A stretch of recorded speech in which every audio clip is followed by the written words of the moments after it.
Hello, hello.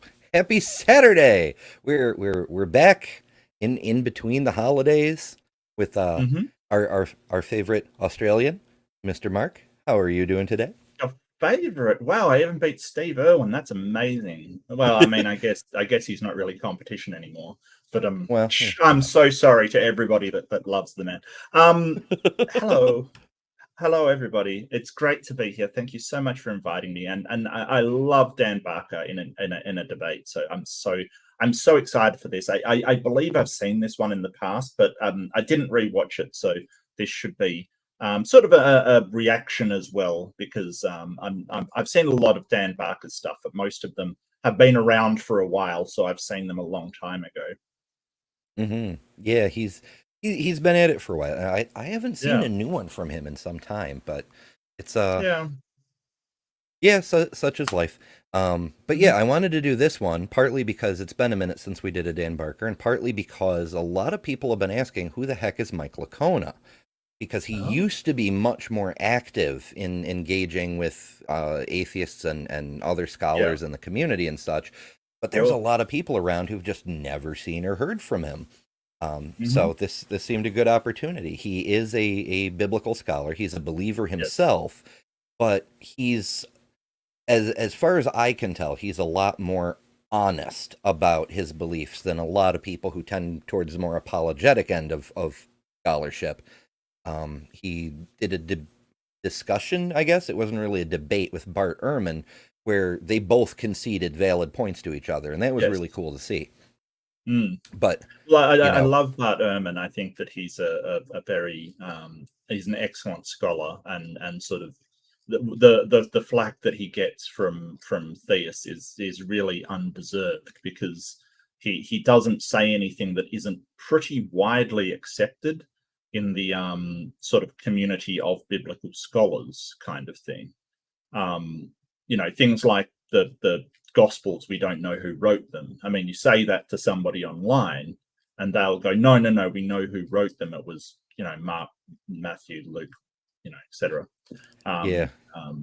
But we don't actually know who wrote them, and a biblical scholar, even a Christian one, will say, "Yeah, no, we don't actually know who wrote them, not for sure." Yeah, well, the honest one. I've heard a few people. Yes, yeah, the I honest don't one. want to name names because I'm not 100% sure, but I know some of the apologists that we've covered from time to time are like, no, no, absolutely. It's it's church tradition, but we're Yeah. still sure. Yeah.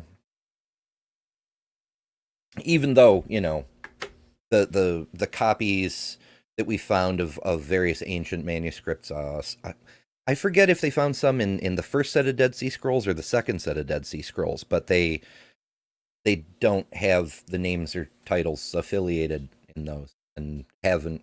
It was somewhere around the year 400 or 500, I believe, something like that. Oh well. I hate it when you go to sneeze and you can't follow through. It drives me Mm. crazy. It's like, it's Yep. sneeziest interruptus. I'm like, ah. Sorry, I just thought I'd add that for no particular reason. It's true. Yeah, it can be really frustrating, but Yeah, but yeah, also other yeah, good news. yeah. If Mike or Dan, makes a biblical claim, I can look it up now thanks to Ooh, Robin Webster sent me an actual physical Bible. wow, Yeah. that's It's a pretty. I haven't stuck. She sent tabs too, but I haven't stuck the tabs in yet. But it's a an NIV, and it's a Uh-huh. large print edition, which I'm very grateful for because look at the size of the print on this thing. Can you imagine Nice. a non-large Yeah. print edition? I would be like, whoa, crazy sauce. But yeah, it's a. I used it today on Aaron's show, and I'll use it again Mhm. if we need it. So hooray, we're equipped, we're ready to go. And speaking of equipped, Nice.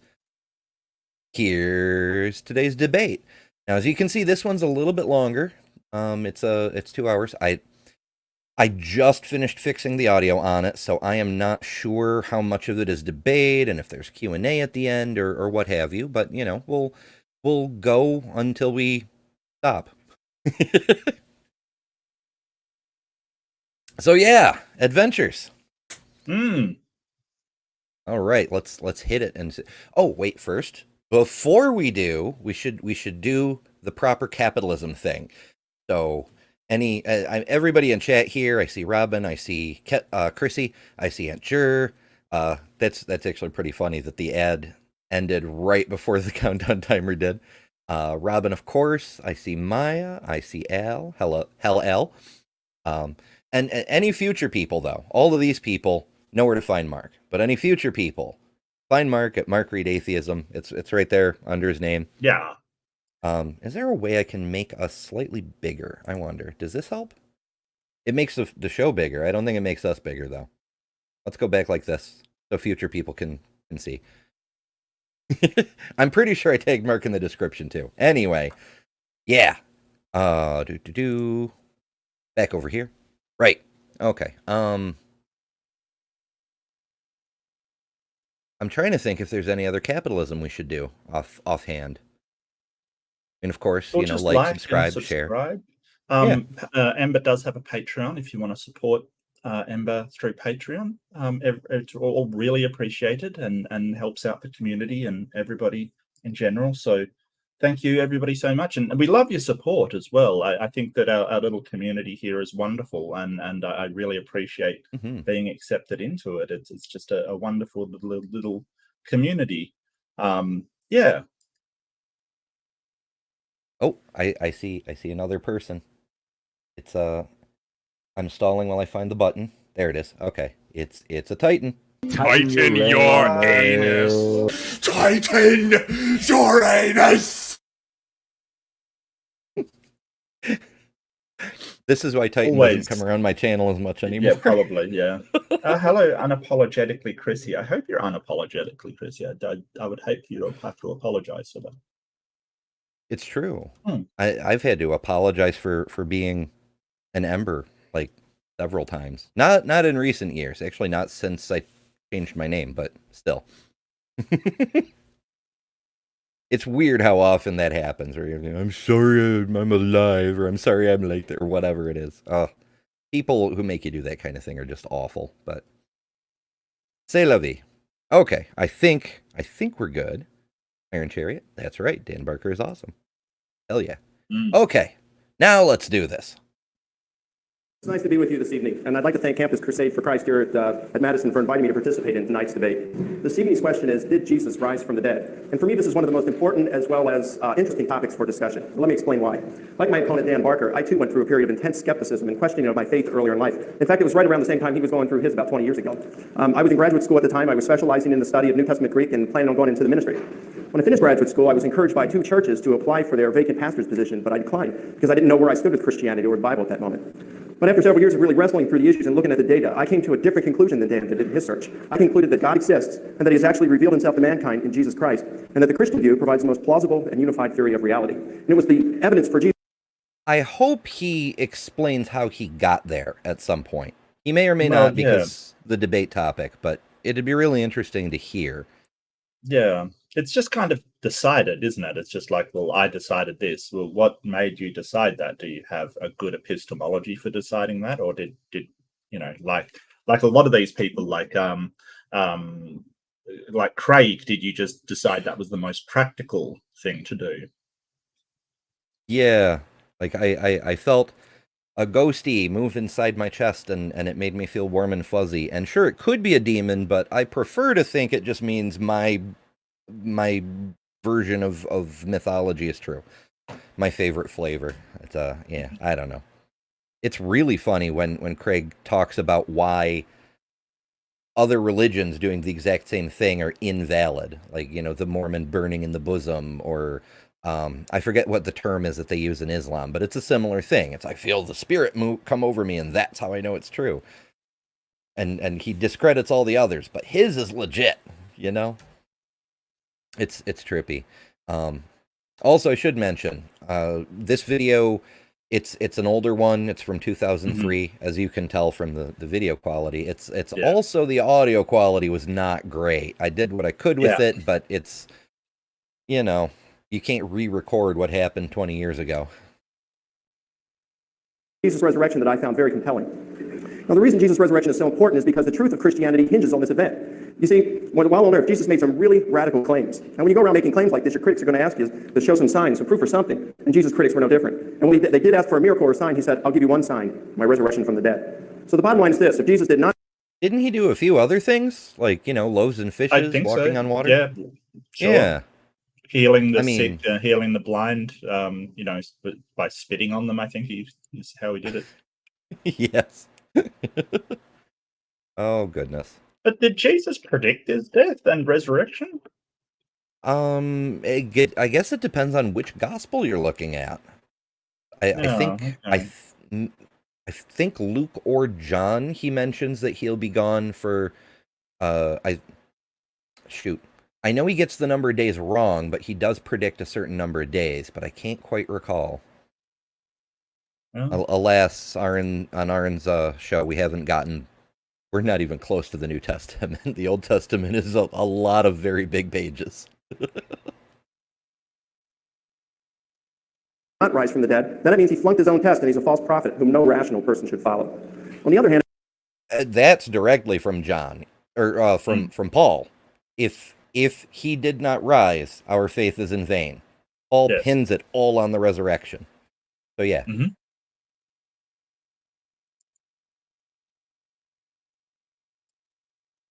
We broke Mike.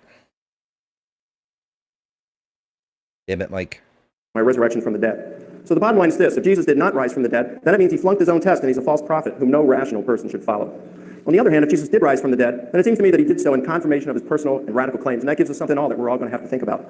Well, then the question comes up, well, is there any good historical evidence that Jesus did indeed rise from the dead? I think that there is. You see, in antiquity as today, almost all writings contain traces of bias and propaganda, and some more than others. But nevertheless, with these in mind, professional historians are able to sort through the text and identify kernels of historical truths, or what they refer to as a basic layer of historical truths. For example, both Tacitus and Suetonius mention the Great Fire of Rome. Well, these two of the greatest Roman historians differ significantly on details regarding the event. In fact, they can't even be harmonized. Nevertheless, historians believe that the fire itself occurred. That's that basic layer of historical truth I'm referring to. That would be Nero's fire. Yes? Yeah. I believe, anyway. Because, I mean, there have been multiple fires in a city as old as Rome, but, you know. Yeah, but the whole point is, like, okay, yeah, the details may differ, and there might be sort of, you know, but there's a number of mythological things associated with it, like Nero fiddled while Rome burnt kind of thing, right? You know, there's nothing to suggest that actually happened. That's something that probably was added later. So and yeah, you can say, hey, there was a fire in Rome, or hey, there was an itinerant Jewish preacher, you know, that claimed that rose from the dead. But how do we know that's the actual case is more the point. You know, it seems like you're saying, oh, well, the base underlying facts is that he rose from the dead. No, that the base underlying fact is there was an itinerant Jewish preacher. That's the base facts. Yeah, but and you know, history is a bit murky. Yeah, yes. History is a bit murky. So, Oxford University historian A. N. Sherwin-White says that the professional historian can identify this basic layer even in the most deplorable of third-hand sources. Now, when we come to the New Testament, scholars are looking for this basic layer of data.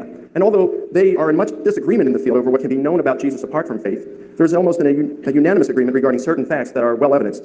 Tonight I'm going to focus on a few of these facts that form that basic layer that we're referring to. The facts I'm going to present are from a study that was concluded last year by Professor Gary Habermas, a specialist in the study of Jesus' resurrection. Why Oh, does that name Habermas. sound familiar? Habermas has come up a few times recently. He's famous for the minimal facts argument. Oh, Which, yes. Jesus probably lived, and nobody's ever found an empty tomb. That means that there must not be, or there must be an empty, or something like that. It's really bad. I also ran into him when I was doing the research for the Shroud video. As spoiler alert for anybody who hasn't seen it, we knew from the very beginning the Shroud was a fake. There was documented evidence from the artist who created it, etc. But yeah, Habermas goes on an interview with Cameron from Capturing Christianity, and he says, I'm 60-80% convinced the Shroud is for real, depending on what kind of mood I'm in. And I'm like, oh, that's how we do history, what kind of mood I'm in. Yes, professional historian Gary Habermas. Yeah. It's excellent. Iron Charioteer has a question for us. Are we historicists or mythicists? I'm not a mythicist. I just responded. But it's not really a huge question for me. It's not something that it really matters that much whether Jesus was a real person or not. The question is whether Jesus was, did these miracles and somehow had supernatural powers, and there's absolutely no reason to believe that. So, I'm willing to say, hey, Jesus could have been a real person or multiple real people. That's one sort of hypothesis that's been floated. It could, he could have actually been a single itinerant Jewish preacher about, roaming about Judea. Sure. It doesn't in any way prove that he did all the supernatural things that he was supposed to do. Yeah, I'm kind of the same way. Like, I don't really care if Jesus lived, Jesus died. That's not controversial in my opinion. It's the magic parts. I suspect he was probably a composite literary figure because there's evidence of that still in the Bible, like how we have the two different nativity stories that are 10 years apart. It makes more sense if they're two different people that got fused into the same narrative. But yeah, I don't know. I don't think mythicism proper really holds up. That said, the fact that nobody can conclusively put mythicism to bed is kind of an issue. Yeah. For the most important person in human history, we can't prove that person existed. That's an oof. Well, I mean, there's been some important figures in history that perhaps we can't prove they existed, kind of thing. Like Helen of Troy or whatever. Some of these stories that come King out. Arthur. Yep. King Arthur, exactly. But the whole point is they don't really matter because nobody's currently telling us that King Arthur demands that we do certain things in our lives. If King Arthur did demand that I, refrain from, sleeping with who I want to sleep with, or, observe certain things on certain days, or try to get, a certain segment of the people barred through law from doing what they want to do, then yes, we would have a problem that no one can prove that King Arthur was real. That would be a problem. Yeah, exactly, Robin Hood. Yeah, like there almost definitely was somebody. I mean, we know that time period existed. We know, Prince John took over while his brother was off at war. Nottingham is a real place. Mm-hmm. And there were shenanigans with, the officials, all those sorts of things. But the story has probably been mythologized, but there's no magic in the story either, just a really good archer, and that's plausible. So, Habermas did a massive study of over 1,400 sources in English, German, and French on where scholars from 1975 to present stand on a number of issues related to Jesus' resurrection. And he found that there are a number of facts that are, number one, they're well evidenced, and number two, they're granted by virtually every single scholar who studies the subject, even the rather skeptical ones. Habermas refers to these as minimal facts. Tonight, I'm going to present some of these facts for you in my case for Jesus' resurrection. The benefit, I believe, of this type of approach to Jesus' resurrection is that it allows us to consider this question and answer it, did Jesus rise from the dead, looking at it like a historian would, rather than considering is the Bible inerrant or is it inspired. I do appreciate the attempt to go historical rather than the Bible says. We wouldn't have much to talk about if that were the case. Yeah. But, I mean, you know, we just mentioned there's issues with the way Habermas does things. And it may be important to bear in mind that Mike just pointed out that the survey of scholars is from 1975 onward.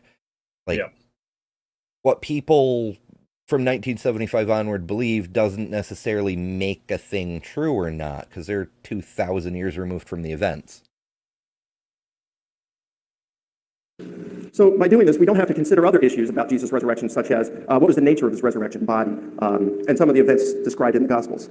It's just like arguing for democracy without having to argue for that one must also be a Republican. So what are some of these minimal facts that Habermas discovered? Well, allow me to present 4 this evening. Fact number 1, Jesus' death by crucifixion. That Jesus was executed by crucifixion is reported in all 4 Gospels. However, even a number of non-Christian sources mention the event. Josephus, Tacitus both mention that Pontius Pilate crucified Jesus. And well, see, this is one of the issues I have with Habermas's minimal facts argument, is a lot of it involves a lot of begging the question. Like, oh yeah, this whole thing, we don't know that Jesus was crucified. We know that people like Josephus reported that people thought Jesus had been crucified. Mm-hmm. He didn't even know for sure himself. And Correct. Then there's also that whole problem with a bunch of Josephus' stuff being forged. Yes. But we can leave that aside, you know? Yeah, so, yeah, Josephus is a bit of a problematic source because we know there are things that were made up by the early church and inserted into his work. From the structure of it and the words that they used, it wasn't Josephus writing it. That's just a fact. But him reporting on people saying, hey, people said this guy rose from the dead, that is not him reporting that somebody rose from the dead, right? That is hearsay. We wouldn't allow that in a court. We wouldn't take it on for granted. He's just saying, hey, there's a bunch of people that believe a certain thing. So that's not Josephus saying that Jesus rose. That isn't the historian confirming this thing. It is him confirming people believe it, like you said, Ember. It's not an actual confirmation of the event. Mm-hmm. It's not even newspaper level reporting. It's recording Correct. bar talk or something similar. For comparison, one of the things that we know Josephus did write was during the destruction of the Second Temple, he wrote that people had reported that a cow gave birth to a lamb. Doesn't mean that actually happened. Mm-hmm. You have Lucian, who in the middle of the 2nd century mentions, and he's a little later than Josephus and Tacitus, he mentions that Jesus was executed by crucifixion, and then even Mar bar Serapion in the latter part of the 2nd century mentions the event. Even the highly critical New Testament scholar of the Jesus Seminar, John Dominic Rawson, writes that he was crucified is as sure as anything historical can ever be. Fact number 2, Jesus' disciples believed that he had risen from the dead and had appeared to them. At least 9 sources in antiquity attest to the disciples' claims of Jesus' resurrection appearances. Okay, but the disciples believing something doesn't mean it's true, just that they believed it.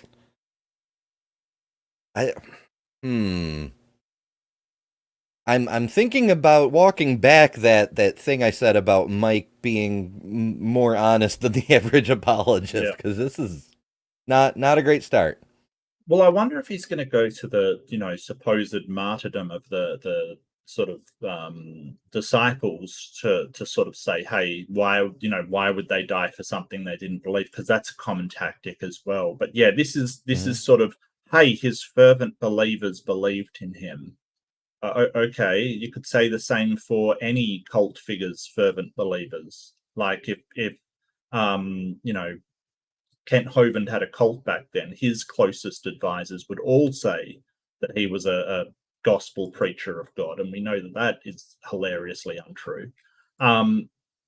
There's no taking their closest sort of confidence word for it is a really bad way to evaluate whether a claim such as this is actually true. Yeah, like okay, the folks at Jonestown believed in Jim Jones. They even gave their life for their beliefs. The Heaven's Gate people, there were like 40 of them. They believed in the claims of the cult, and they gave their life for their beliefs. Like, believing a thing, even if you sincerely believe a thing, even if you actually lay down your life for that thing you believe, none of that makes it true. Correct. You have Paul, you have an early creed, such as one found in 1 Corinthians chapter 15, early sermon summaries, such as those found in Acts, all 4 Gospels, and 2 apostolic fathers who most likely were disciples of the apostles. And those 2 would be Clement of Rome and Polycarp. All of these attest to the disciples claiming that Jesus had risen and had appeared to them. Moreover, a number of sources in antiquity attest to the willingness of these disciples to suffer and even die for their conviction that the risen Jesus had appeared. Oh, he went there. Wow, this is...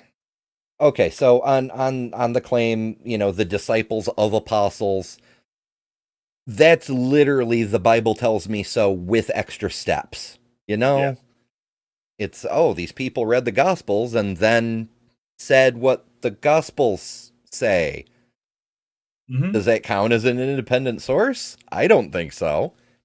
If I read Harry Potter and then I tell you about the boy who lived, does that make me an independent source from the books? I don't think so. Nope. Oh, and then he goes to we've already discussed it, but yeah, the whole, they died for their belief. No, that doesn't help your case.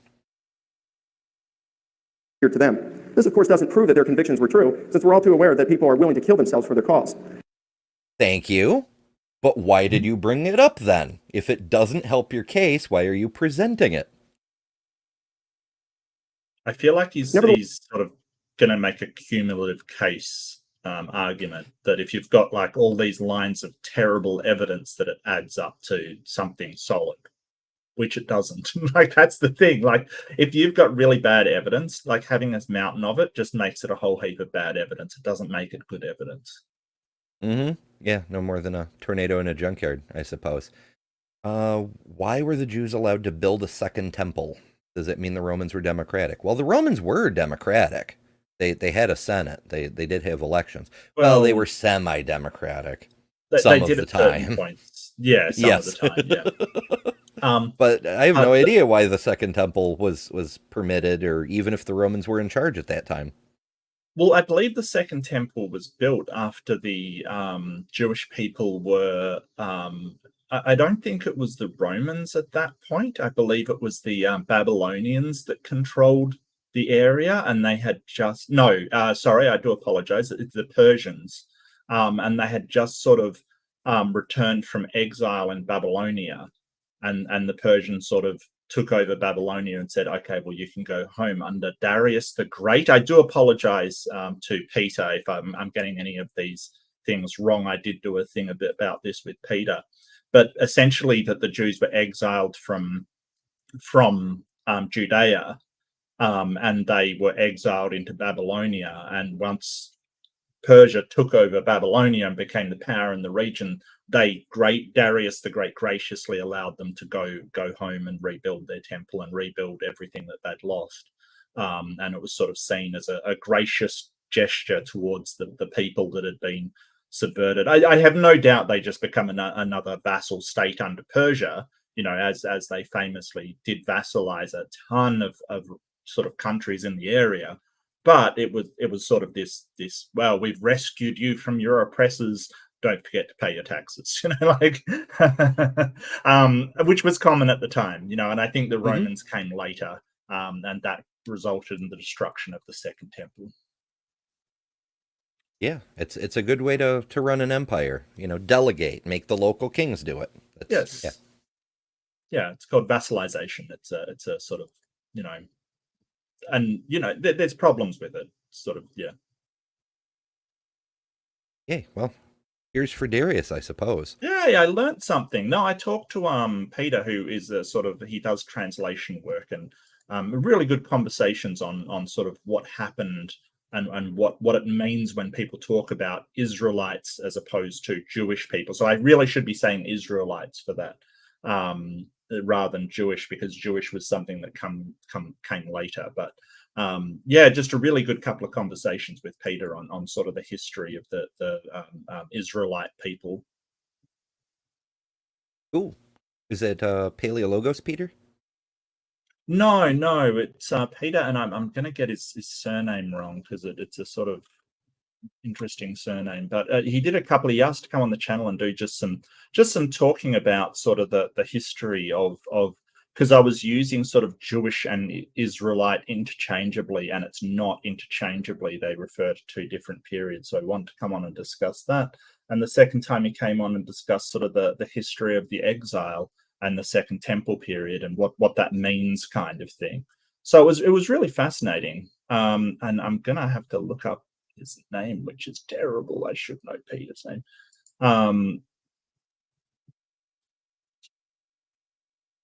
While you do that, related Yeah. fun fact to the fact there are still Jews in Iraq.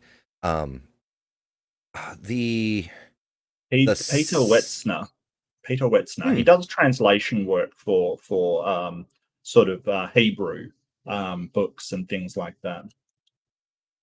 Neat. The second largest religious state in the world is also Jewish, and was a province or whatever they're called of the Soviet Union. The godless commies had their own little Jewish homeland thing going on. Okay. Yeah. We wouldn't accuse people like, let's say, Muslim terrorists who blow themselves up in their cause. We wouldn't accuse them of dying for a known lie, because liars make poor martyrs. They died for what they believed to be true. And thus it is with the disciples. They were willing to suffer and even die for their belief that Jesus had risen from the dead. So we can establish that not only did the disciples claim that Jesus rose from the dead and appeared to them, they really believed it. Paula Frederickson of Boston University, not a believer, comments, I know in their own terms what they saw was the raised Jesus. That's what they say. And then all the historic evidence we have afterwards attests to their conviction that that's what they saw. I'm not saying that they really did see the raised Jesus. I wasn't there. I don't know what they saw, but I do know that as an historian, that they must have seen something. Well, something and the raised Jesus, something and the raised Jesus are not the same thing. Like you're arguing that they saw the raised Jesus, but then you say, well, I know they saw something. Well, something can be anything. Like it could be a demon tricking you. It could be a ghost. It could be aliens. Like what does that mean? A mirage. How do we tell? Yeah, like Paul said that he saw the raised Jesus too, when what he describes is pretty clearly a hallucination, especially since other people were around him at the time and didn't see anything. Didn't see it, yeah.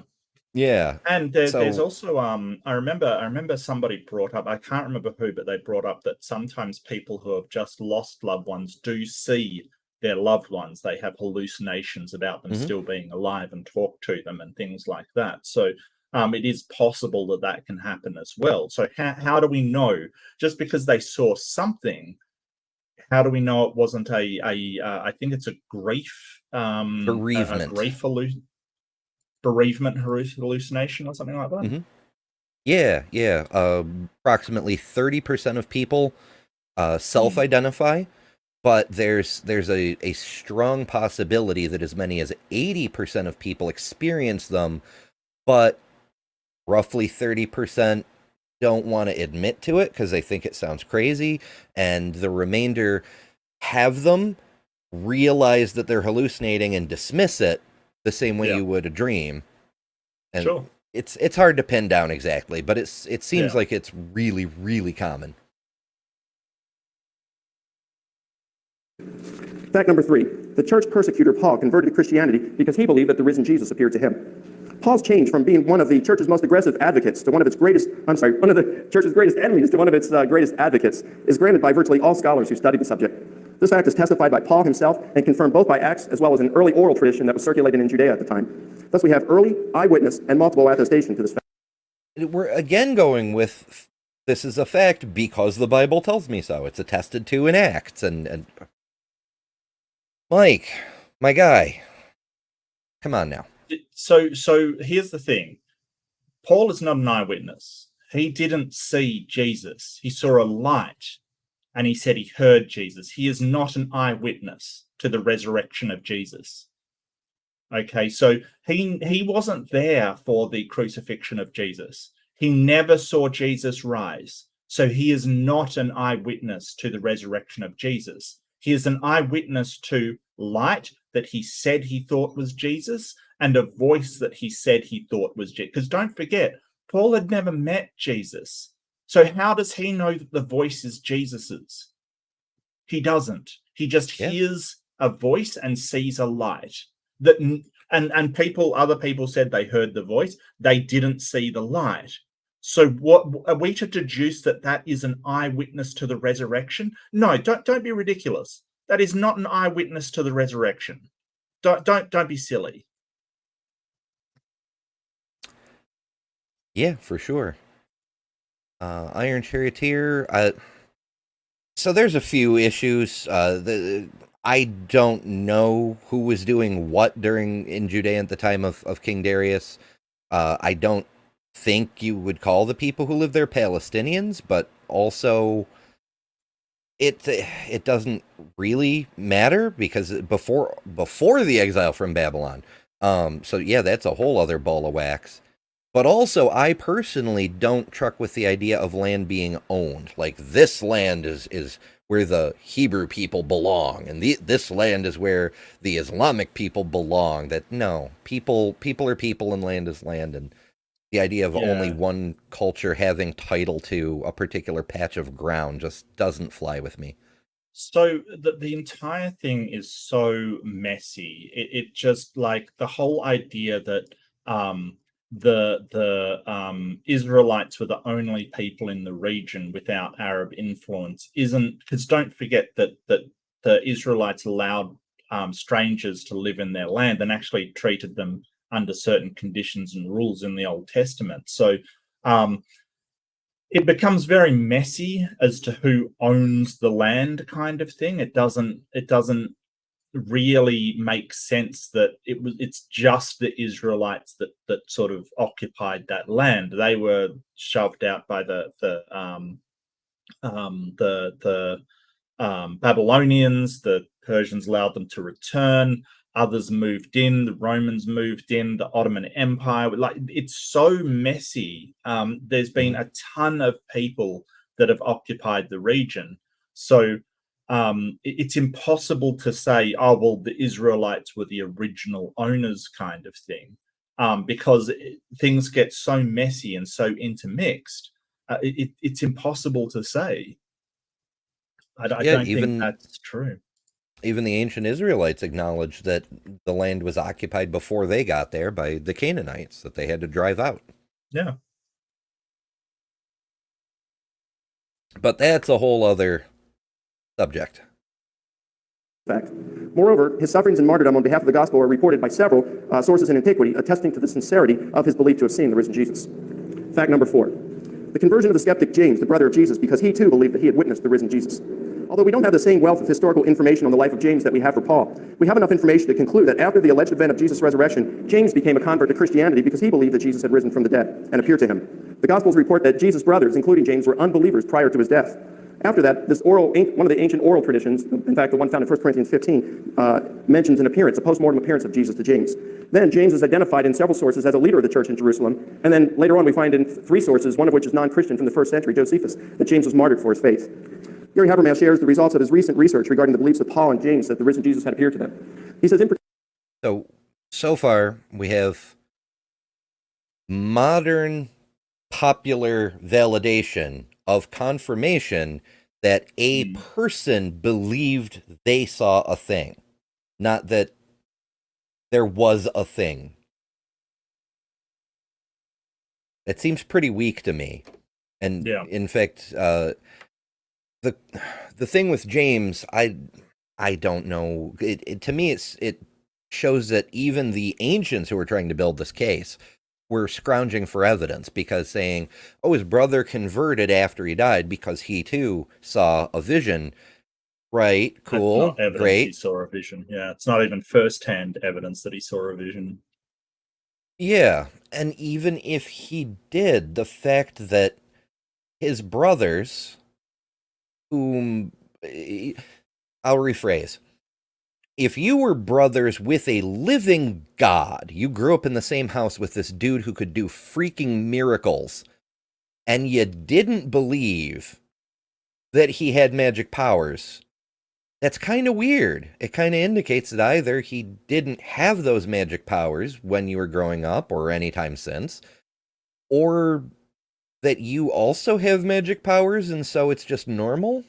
I'm not sure what to make of that. Yeah. particular, the credibility of the Apostle Paul's testimony that he also had an experience that he believed was an appearance of the risen Jesus is recognized by virtually all scholars. Likewise well recognized is that James, the brother of Jesus, was an unbeliever before he thought that he too met the risen Jesus. Seldom are any of these occurrences challenged by respected critical scholars, no matter how skeptical. I mean, why would they? Like, there's no evidentiary power in these claims. Why bother challenging them? And again, Josephus is a bit problematic. That's the thing. He's taking all of this from sort of, or most of this from Josephus, which is kind of a bit of a problem sometimes. I'm not saying that it's not true, accurate. It's just we do know some of Josephus's work was not, alleged work was not Josephus's. So I think you sort of have to take that with another grain of salt. It could be false. It could be stuff that's been inserted by the early church. I'm not saying it is. It just, we know other stuff had been. Yeah, it makes it a little sus. And unrelated, Robin Webster gifting a channel membership that went to Fenton Mully. Yeah, so do please enjoy some fun custom emojis. Oh, right, I had an announcement. We have 2 new emojis now. The vote, Strawman won the vote by a very, very slight majority. Well, it's a plurality. It's like 35% and everything else is slightly less. But yeah, Strawman came out ahead. And also, we had, due to some unfortunate circumstances, we had to remove an existing emoji rather suddenly. That's a whole dramatic thing that I'm not going to get into because it makes me upset. But a lot of people were very, very enamored with Ember's eyeball. So since we had to change out an emoji anyway, and people wanted to keep what I had been using as a placeholder, so the emoji slot didn't disappear while we were voting, we now have both Strawman and Ember's eyeball. Why an eyeball? I've got nothing against it. I like that I can googly eyes in chat. I've got nothing against it, but why an eyeball? No particular reason. I just that's good enough for me. Yeah. All right. Yeah. I made it. I was using it as a placeholder. That's all it was ever supposed to be, but people thought it was great. So okay. they enjoy the eyeballs anyway. So yeah, the unblinking eye of Ember makes Sauron tremble. Anyway, thank you, Robin and Fenton. Do enjoy some emojis. If you too would like to enjoy some fun random emojis, we've got various membership tiers, but there's one especially just for people who want to play with emojis. It's 99 cents a month. It's called the match level. That's all you get is the emojis, but you get to play with the emojis. And when a new slot opens up, as we gain members, slots open. Members get to vote on what the next emoji added is. If you want more benefits, there's higher levels too, but that's a whole other thing. So now we have to ask ourselves, what would have led Paul and James in their anti-Christian mindset to come to the belief that Jesus had risen and had personally appeared to each of them? I'm going to add a 5th fact, and that's the empty tomb. Now, this isn't part of Habermas's minimal facts. Notwithstanding, it's still well evidenced, and it's granted by around 75% of all scholars today, but it's not granted by nearly all of them, like the other 4 minimal facts. Let me provide you with 3 arguments for the empty tomb. Number 1, the Jerusalem factor. It would have been impossible for Christianity to get off the ground if in Jerusalem, if the body...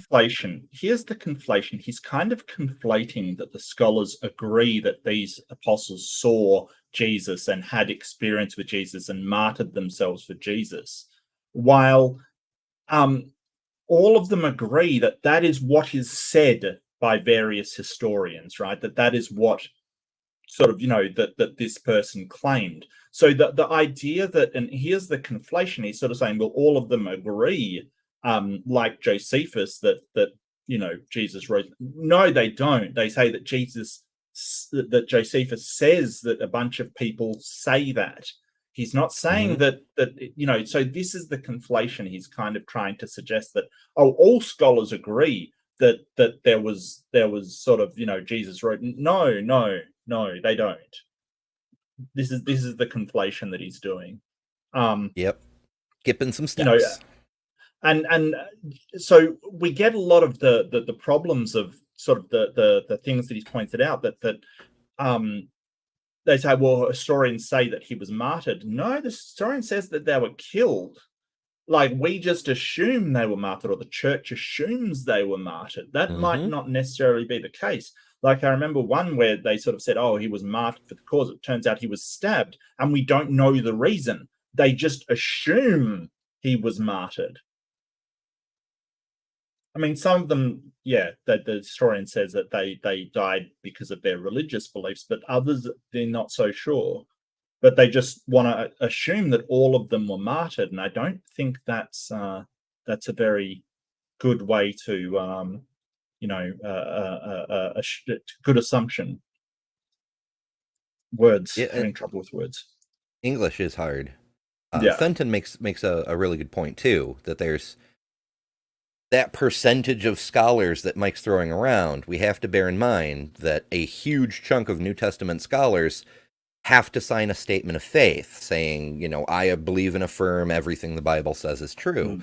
So that's going to skew the percentage on Habermas's survey. 75% believe, right? But how many of that 75% have to say that?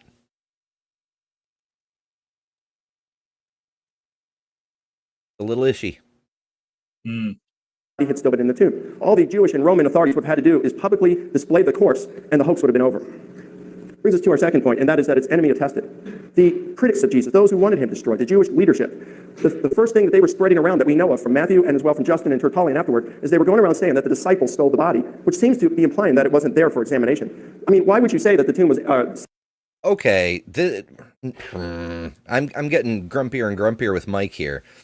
This is a thing that we know the church fathers added after the fact.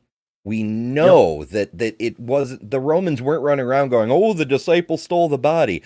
That was added in to explain why nobody just presented the body to disprove the claim, Yeah. Mike should know better. That's a nonsense argument. Disciples stole the body if it was there for examination. It seems to me that, again, all you do is you'd expose the body, publicly display it, and the scandal is over. Would it be, though? Like, how many people would be like, oh, that's not Jesus, or it doesn't, maybe we'd have a different version of Christianity. They'd say, oh, well, he didn't rise bodily because I saw his spirit, or whatever nonsense. And all of that's assuming he was ever put in a tomb.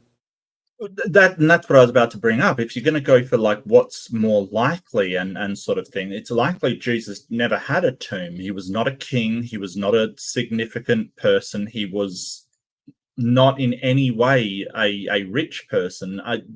There's no reason why he would have a tomb. Ordinary citizens didn't have tombs. You'd have to be part of a notable family to have a tomb. Usually, you would have a grave. So why he wouldn't just be thrown in a grave like any criminal would, I have no idea. Yeah, I'm just Joseph of Arimathea. Whatever. And third, if the empty tomb was an invention, it seems that it would have been quite a scandal to list the women as the primary witnesses to it. Because you see, in the first century, the testimony of a woman wasn't highly regarded. Now, there is conflicting testimony of this within the ancient accounts like the Jewish Talmud, notwithstanding. It blows my mind that apologists still make this case. Because, well, why would they make it up and then provide fictional testimony that no one would believe? So if they didn't make it up, it's still testimony that no one would believe? Yeah. So why would anyone believe it then? The majority of critics today say, on whole, the testimony of women wouldn't have gotten much mileage out of the empty tomb. And so if someone were inventing that account, why not just avoid the women issue altogether and allow them and make up the men as the witnesses to the empty tomb, like the disciples, Joseph of Arimathea or Nicodemus? Well, notice that in the gospel stories, I'm thinking of John specifically, where Mary Magdalene goes out to salt the body and applies sugar and spice and everything nice, and finds the empty tomb, and then immediately goes back to get Peter and the one that Jesus loved, and they go back to the tomb to verify that it's empty. They're not just going with the testimony of the women. The women, which in this version of the story is only one woman, immediately goes to get some men, you know? And they also see that it's empty.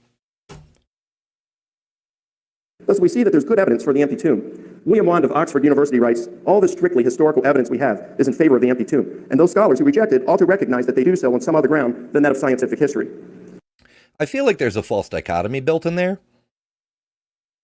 The evidence that we have isn't in favor of an empty tomb unless you say empty tomb or full tomb. There is no evidence of a full tomb at all. There's bad evidence for an empty tomb. But the best evidence is that there's no freaking tomb.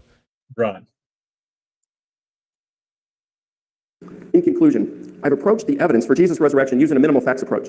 This approach doesn't require the general trustworthiness of the New Testament, much less it being inerrant or inspired by God. Rather, it only considers facts that are, number one, well evidenced, and number two, they are granted by nearly every scholar who studies the subject. Evidence? I presented 4 facts that meet that criteria.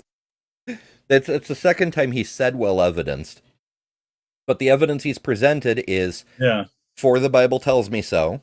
People copied from the Bible, so derivative for the Bible tells me so, and maybe Josephus hearsay. Possibly.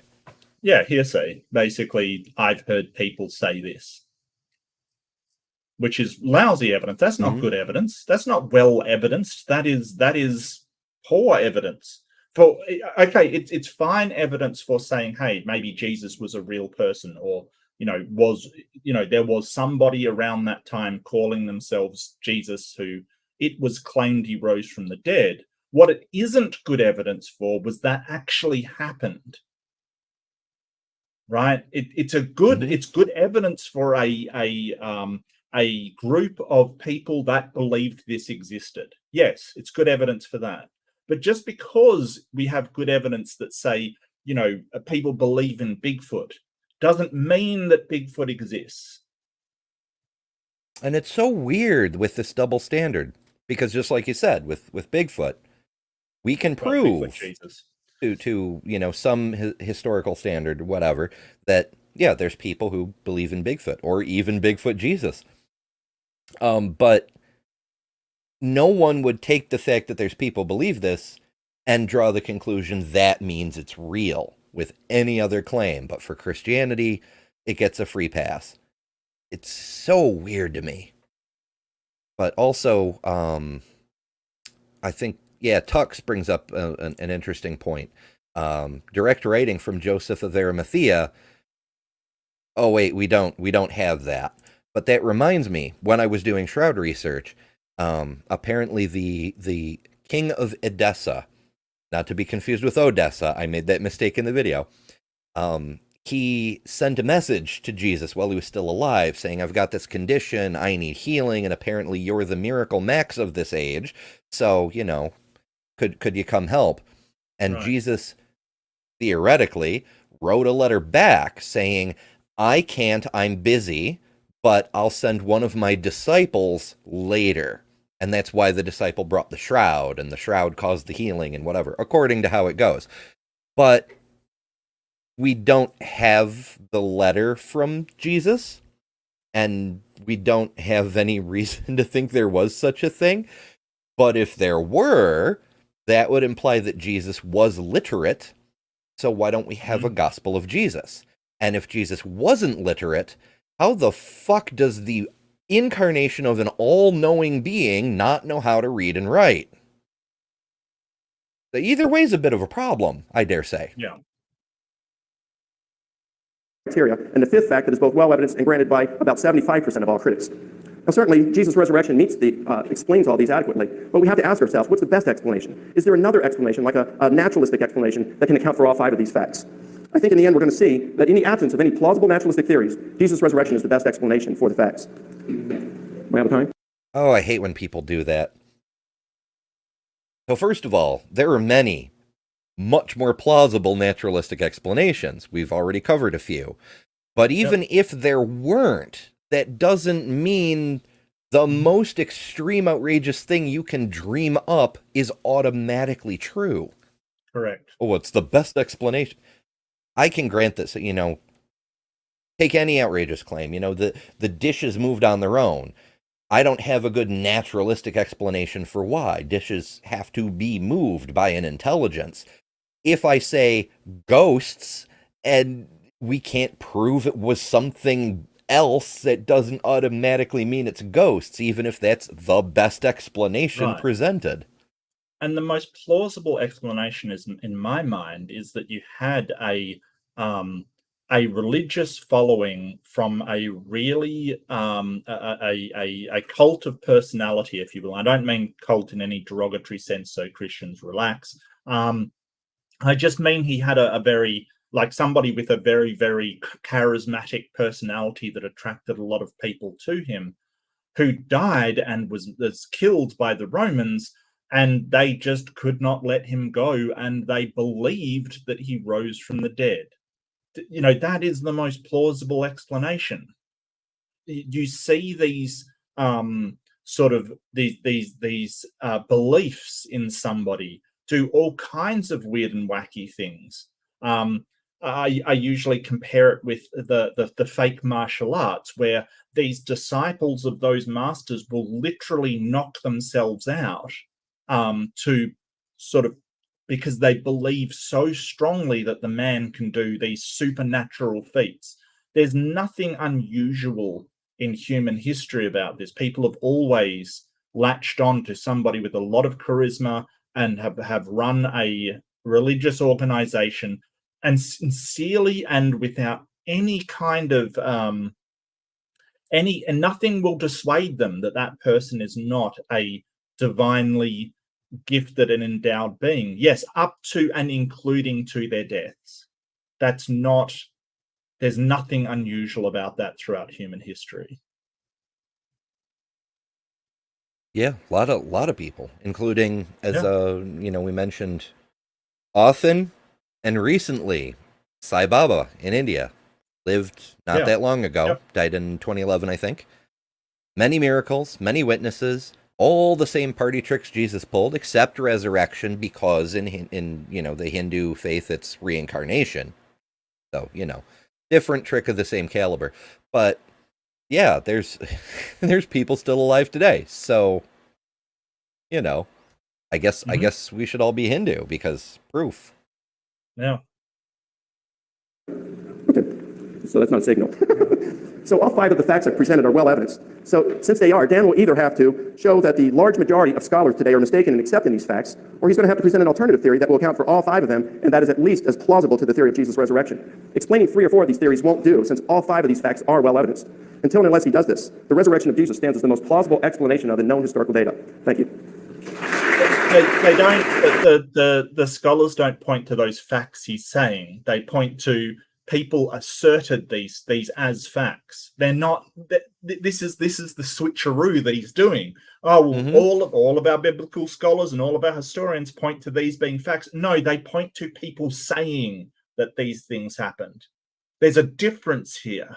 You're basically moving the goalpost. Like, oh, well, if I can get to biblical scholars say that there were historians that asserted that people said this, then I get to, that's a fact. No, that's not true. It's a fact people said it. Yeah, it's multiple layers of bait and switch. That's Habermas's bait and switch. Is yes, that is Habermas. It is a fact that scholars today believe that people back then believed a thing. It's multiple layers of hearsay, but that is a fact. That it is a fact that a group of 10 kindergartners all believe Mickey Mouse is real. It doesn't Yes. make Mickey Mouse real. It's just the fact Correct, that kindergartners say so. Exactly right. Yep. It's so frustrating. It is, and it's sort of these kind of it's kind of sophistry. It's these word tricks to kind of link these things in people's minds and then run with it. And I don't think Dan Barker's going to have none of it. I can't imagine him letting that slide because it's so obvious what he's doing. Yeah, for sure. It's very disappointing. Freaking, not even his own argument. It's Habermas's. My goodness. I know what Uncle Bobby would say. He'd just point at Mike and go, "Kitty table." You're playing word games with us. Come on now. Yep. Antjer says, "I don't understand that you have to present an alternative theory in order to refute mine." I agree. That's come up a bit lately. There's a theist who's been paging me on Discord periodically every few days, and he comes up with stuff and he's like, "Well, what's your explanation?" I'm like, I don't have to have an alternative in order to say I don't believe yours. I'm not convinced by yours. That's all that's necessary. Ay, ay, ay.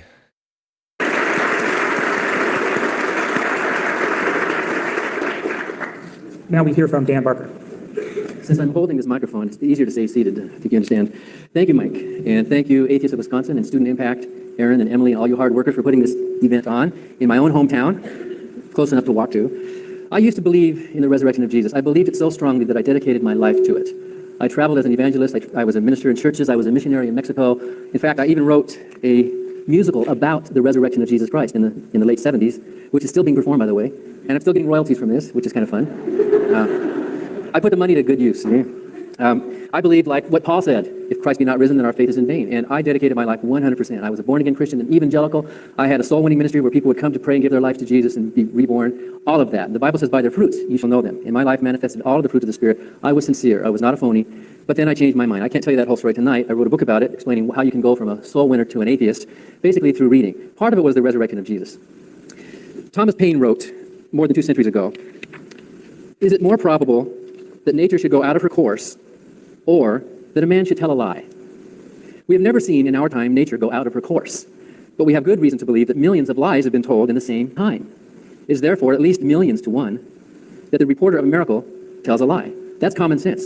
All of us believe that about other religions. We believe that about Christians. I used to believe that about Muhammad and the angel Gabriel giving him the recitations. As a non-Mormon, I believe that about Joseph Smith. It's easy to dismiss the lies and the fables and the exaggerations of other religions, but when it comes to our own faith, we think they are so precious. David Hume wrote, "No testimony is sufficient to establish a miracle.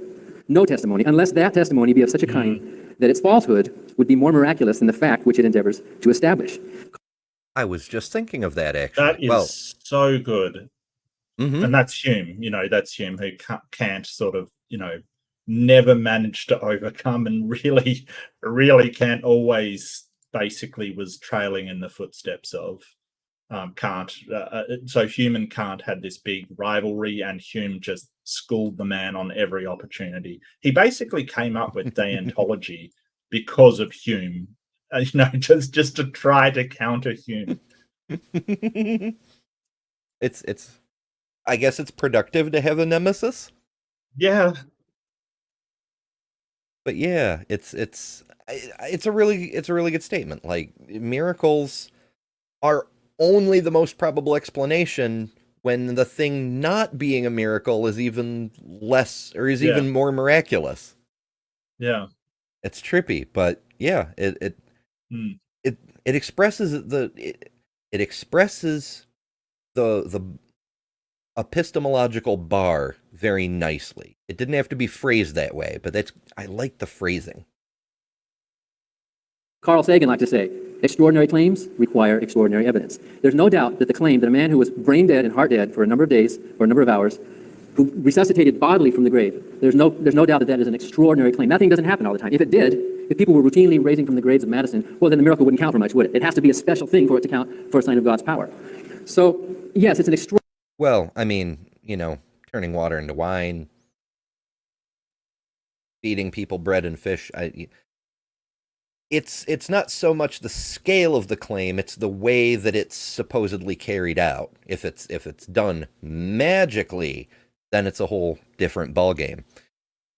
Yeah, But a and there thing that was doesn't happen, that is different. yeah, and according to some of the stories, 100 saints rose from their graves and walked around. Lazarus rose from the dead. So apparently, as sort of Christopher Hitchens used to say, this was sort of a banal occurrence back then. It was kind of happening all the time. Which I think is funny. But yeah, he's right. It certainly is something that we see as a incredibly rare and an occurrence that wouldn't ordinarily, without some sort of intervention from some other process or some other agency, would not happen. You don't get people rising from the dead. It's not something that occurs. So a claim that somebody has circumvented the laws of nature, that once somebody is brain dead, they are dead and are not coming back, that would require extraordinary evidence. Absolutely. Yes. Extraordinary claim that a dead man came back to life bodily. But I don't think we even need to look for extraordinary evidence. I think in the case that Mike just gave us tonight, we don't even have close to ordinary evidence. I would think, let's first get the case up to ordinary evidence. Ordinarily, we would seek some kind of corroboration for the story from the contemporaries. Did you know that there is no corroboration for that story anywhere in the first century? Do you know that at least 40 people wrote about the early years of the Roman Empire in great detail, many of them about that area and about other self-proclaimed Christs, but nothing about Jesus? If Jesus really had resurrected from the dead, why are we only hearing it from his followers? Why did he not go to Pilate's front door and knock and say, hey, I'm here? Why didn't he go to Herod's door? Why didn't he go to some historian? Why didn't he do it in the 20th century when we had video cameras? When we could corroborate things a little bit better? Why are we having to rely on second, third, fourth-hand testimony? If it was ordinary testimony, we'd be able to cross-examine our witnesses. In a court of law, we'd be able to put them on the stand and look and find out something about these supposed witnesses, Peter, James, Paul. We can't do that. All of the Gospels were written anonymously. We don't know who wrote any of them. They were writing secondhand. They were writing late. We don't know anything else they wrote to check their veracity or their reliability. All we have are these religious, admittedly propagandistic documents. John even admits that I'm writing that you may believe. We can't cross-examine the witnesses. We have no idea of checking what kind of habits they are in about telling the truth or not, especially given the fact that we know that human nature has this immense propensity to exaggerate, especially on religious grounds. And one might add that what cross-checking we can do when we compare one story to the other, they don't match even a little bit. Yes. So that's, I get that, they use that as, oh, well, that's more evidence that they're true. right. And you're sort of yeah. like, what? Well, the fact that, historical accounts vary, so it must be historical. And it's the weirdest thing. It's like, yeah, but true accounts can vary, sure. Like when you have eyewitnesses, the people sometimes come up with different, perceptions are different, yes. But fake ones do as well. That's the problem, that you can't look at variation between the stories as, well, it lends to the truth, because false stories can also vary as well. Yeah. Like J. Warner Wallace, the defective detective, he likes to point out that, like, if the stories are too close to each other, then I'm inclined to disbelieve them. Well, that kind of depends on the circumstance, I suppose. But, like, we know that some of the Gospels literally plagiarized from the others, word for word, for huge sections. To me, that doesn't make another eyewitness. But the parts that diverge doesn't add authenticity. Like, the classic example is 50 people see a car accident, all from different angles. And so they all have 50 different versions of the events. That's true, but they're generally going to agree on some of the basics, like how many cars there were. If you witness a resurrection and there's actual literal angels present, you might think people would agree on how many angels there were. But no, we don't even have that. Yeah. And like I said about the saints rising from the dead, and he's right. Like, if 100 saints rose from their graves and wandered around Jerusalem, some historians should note that down. That isn't like, we're not talking about a metropolis of millions of people. We're talking about like a small city in Jerusalem. Like, come on, like that would definitely, somebody would take note of it. Oh, and in this reign of Pilate's rule, the Roman soldiers had to fight back zombies. I mean, come on. Yeah, and the counter argument to that is that, oh well, no one was literate, so nobody could write it down. Who made the sign that said King of the Jews? It was the capital of a Roman province. It was a small town by modern standards, small enough that people would notice if dead people were walking around the streets. But it was still the capital of a Roman province. Yes. Josephus was there. At least one person could write. Yeah. If we had some direct eyewitnesses, that would be ordinary testimony. But you know what? We do not have a single eyewitness testimony of the resurrection itself. Well, actually, we do. The Roman soldiers said that they came and stole the body. But I doubt that you believe that eyewitness testimony. There is no eyewitness testimony. Ordinarily, you would expect to have some eyewitness testimony. The people in the first century, when they heard the stories, when the women came back from the tomb, the disciples said, their stories seem to us like idle tales. They didn't even believe the story. These women that they knew came back and told them, they didn't believe it. If they didn't believe it, why should I? Thomas, when Thomas heard the story, he did not believe it. These were people he knew and trusted, and he did not believe them. If Thomas didn't believe, why should I believe? Let me tell you. Slight tangent, but the mention of Thomas reminds me. When people say, why isn't there any evidence today? A lot of apologists, Mike Winger specifically comes to mind, but others say it too. When Jesus presented, his holes to Thomas, he said, it'd be better if you didn't need evidence, but I'm willing to show you. So, since it's better if you don't need evidence, then you should not need evidence. But the problem there, the thing that really bugs me, is it shows that Jesus was willing to present evidence. Even if you got less brownie points, he would still do it. So, why is no Jesus or spirit or angel or anything willing to present evidence?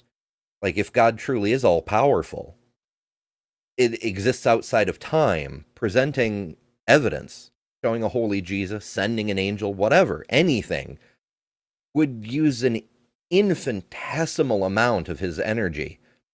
Why doesn't he do it? Because it's better? I don't see it. He wants, like, when people sort of say, well, he wants you to repent and believe, it's like, well, no, he doesn't want everyone to repent and believe, because if he did, there would be a million things that he could do trivially to be better evidence than what we get given. He seems to want people to believe who will accept things with very little evidence. That's what he seems to want. So, where does that leave me? Well, between a God that wants you to believe something on very little evidence and no God at all, and there's just very little evidence, it's impossible to distinguish between the two. So this goes to the divine hiddenness argument, sort of, oh, God wants to hide, so you have to work to find him kind of thing. But you also have to work to convince yourself of something that's untrue. So how do you tell the difference? And there doesn't seem to be a way for these people telling us this for us to distinguish the difference. So the simplest explanation, the one that multiplies the least entities, is that God just doesn't exist. It explains everything.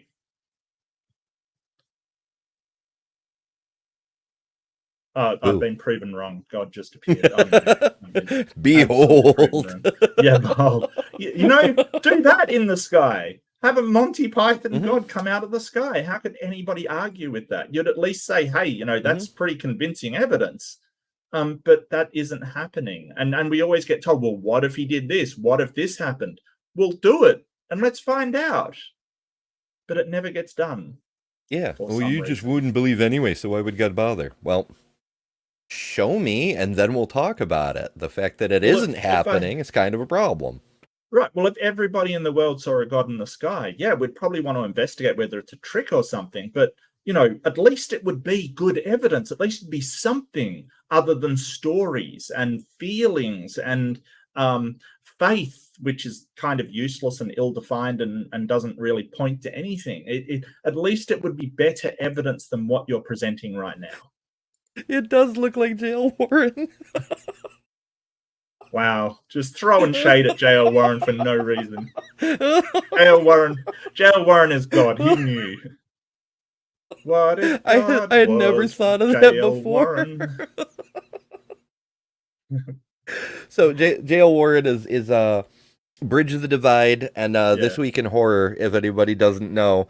He does great content. He's fantastic. He Yeah, even he uses is. that graphic sometimes. But it never occurred to me, and it just struck me as hilarious. What happened? Jesus did not bodily rise from the dead. People do not bodily rise from the dead. If they're really dead, they're dead. Well, my mom was resuscitated a couple times through heart surgery, but she wasn't actually totally dead. Jail Warren is God confirmed. Yeah. I believe. I'm a believer. I believe. Let me tell you what happened. Jesus did not bodily rise from the dead. People do not bodily rise from the dead. If they're really dead, they're dead. Well, my mom was resuscitated a couple times through heart surgery, but she wasn't actually totally dead, you know. I mean, and if Jesus rose from the dead, well, then my mom would count as a resurrection as well. But supposedly Jesus was dead for how many days? Half a day or 2 or 3 days, depending on how you count it up. What happened is this. Jesus may have been publicly executed. That's a point that we can grant. There may have been a self-proclaimed Messiah named Yeshua who was publicly executed. There were others. That's not implausible. That's not extraordinary. It may not have happened, but let's just grant that it did. Then his disciples were upset about this. His disciples, especially Peter. You know who the very first testimony is? If we were having a court of law, who would be the first witness on the stand? When Paul wrote his account in 1 Corinthians 15, the first name he listed was Peter. Well, we know Peter is an admitted liar. The Bible tells it very clearly that Peter, when it counted the most, when he had promised to be loyal to Jesus, Peter basically lied under oath to these officials, saying, no, I never knew Jesus. And he did it 3 times. What kind of credibility can you give to that testimony? A man who lies when it really matters the most, he would be laughed off the stand in a court of law. Jesus died, let's say. Dan's not pulling any punches. No. I hadn't considered that possibility, but it may be because, you know, I really enjoy the way Dan thinks most of the time, but I have to take issue on this one because Peter is only a liar if the story of Jesus is true. So Peter being a liar would be confirmation of the tale, right? Because if he didn't have a Jesus to deny, then that example of him lying it didn't actually happen, right? Well, like, so let's just say that Dan's right, and the facts are that Jesus was an itinerant preacher that was put to the death by Romans. He granted that, right?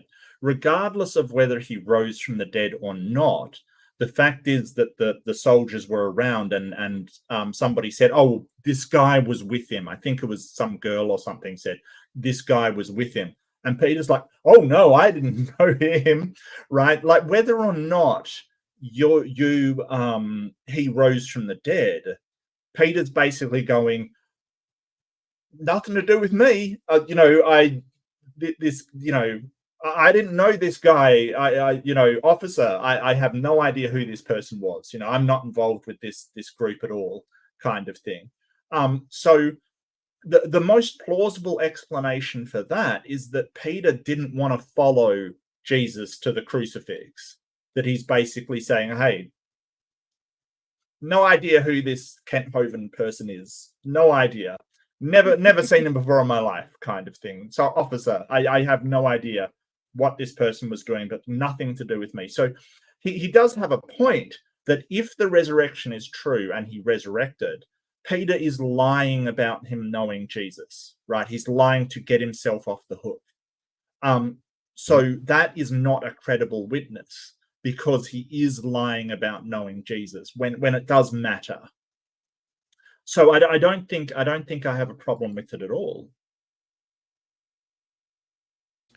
In the context of the story, yeah, it's just, I don't know. It's just if the story's true, Peter's a liar.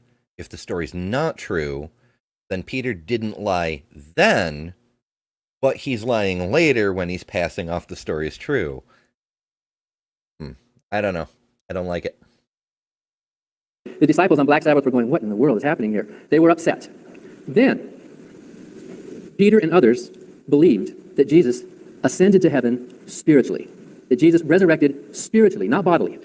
They believed that what happened to Jesus was the same thing that Christians believe happens to grandma when she dies, or what's going to happen to you when you die. You're going to die, your body's going to rot in the grave, but hallelujah, your soul is going to ascend into heaven. That's what the early Christians believe, and you can prove it using the New Testament documents. The earliest account we have, can we put up that thing about, that thing you typed in for me? If you can find it. There it is, okay.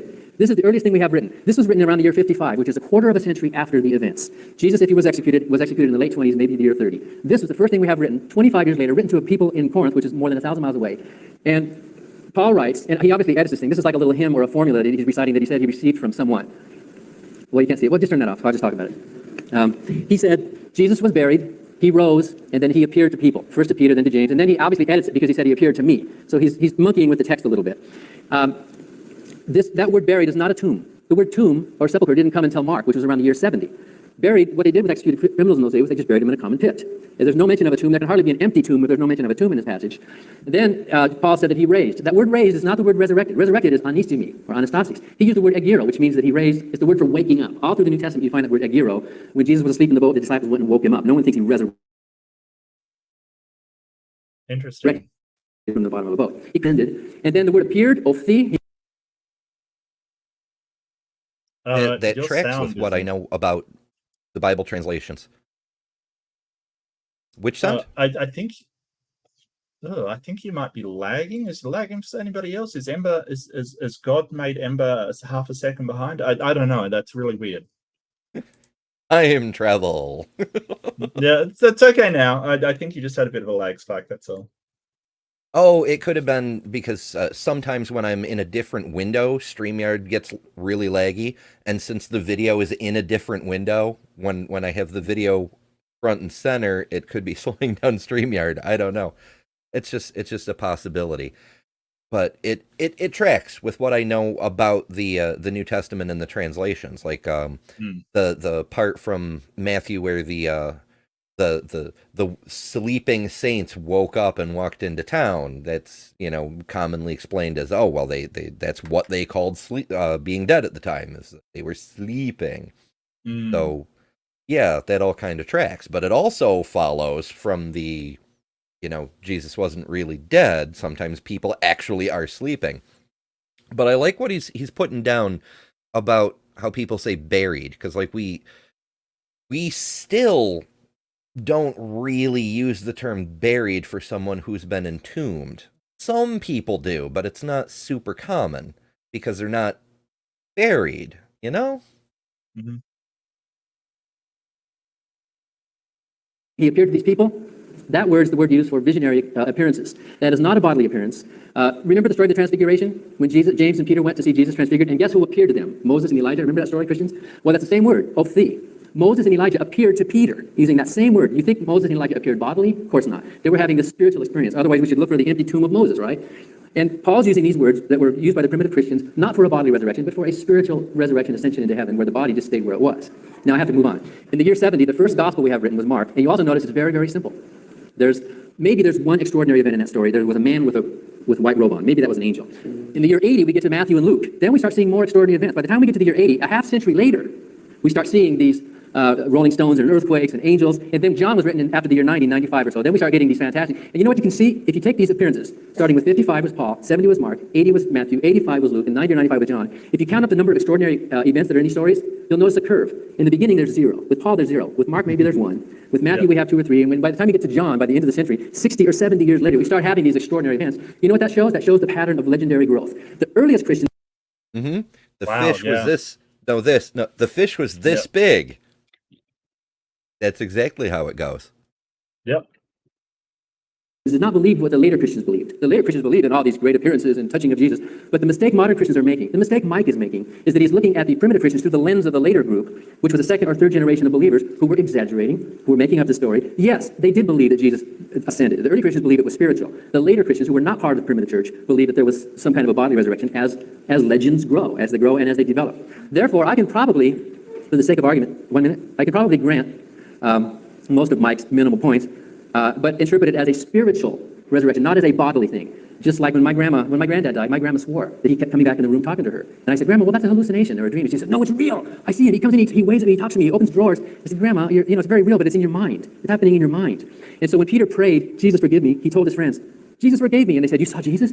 Peter saw Jesus. And so you know how the story grows and how it gets going. And then you know how religious fervor gets into people, especially after their Messiah died. This confirmation, they wanted it to come back. They brought it back in the form of a religion called Christianity. Jesus did not bodily rise from the dead, but something did happen to cause some people to believe that he spiritually rose from the dead. Wow. All right. They just blasted him. Yeah. Dan Barker, man, like seriously, that man is a phenomenon. He is so good at just stripping things down to facts and logic and saying, hey, this is how it is. I really do like him. The man is awesome. Oh, for sure. He's a powerhouse, and he kind of glanced past, but went in the general vicinity of my personal favorite argument, which is sort of the opposite of Mike's personal favorite argument. People say, oh well, if the body existed, why doesn't somebody just show the body? If the empty tomb exists, why doesn't anybody show the empty tomb? Like, we know today's Church of Holy Sepulchre is definitely not the empty tomb, because we have the Roman records. Constantine's mother thought that the shrine of Venus on that site was particularly pretty, and it should be converted into a Christian church. And then it was later became tradition that this was where Jesus was, yada yada. If there was a tomb, why doesn't anybody know where it is? Why didn't people back then, when it was new, know where it is? Why couldn't anybody present it? The best I've heard is some apologists say, well, no one cared because what are you going to do with an empty tomb? All you can do is show that it's empty. Empty. Well, but I mean, even that's the whole point. Yeah. That's a very good point.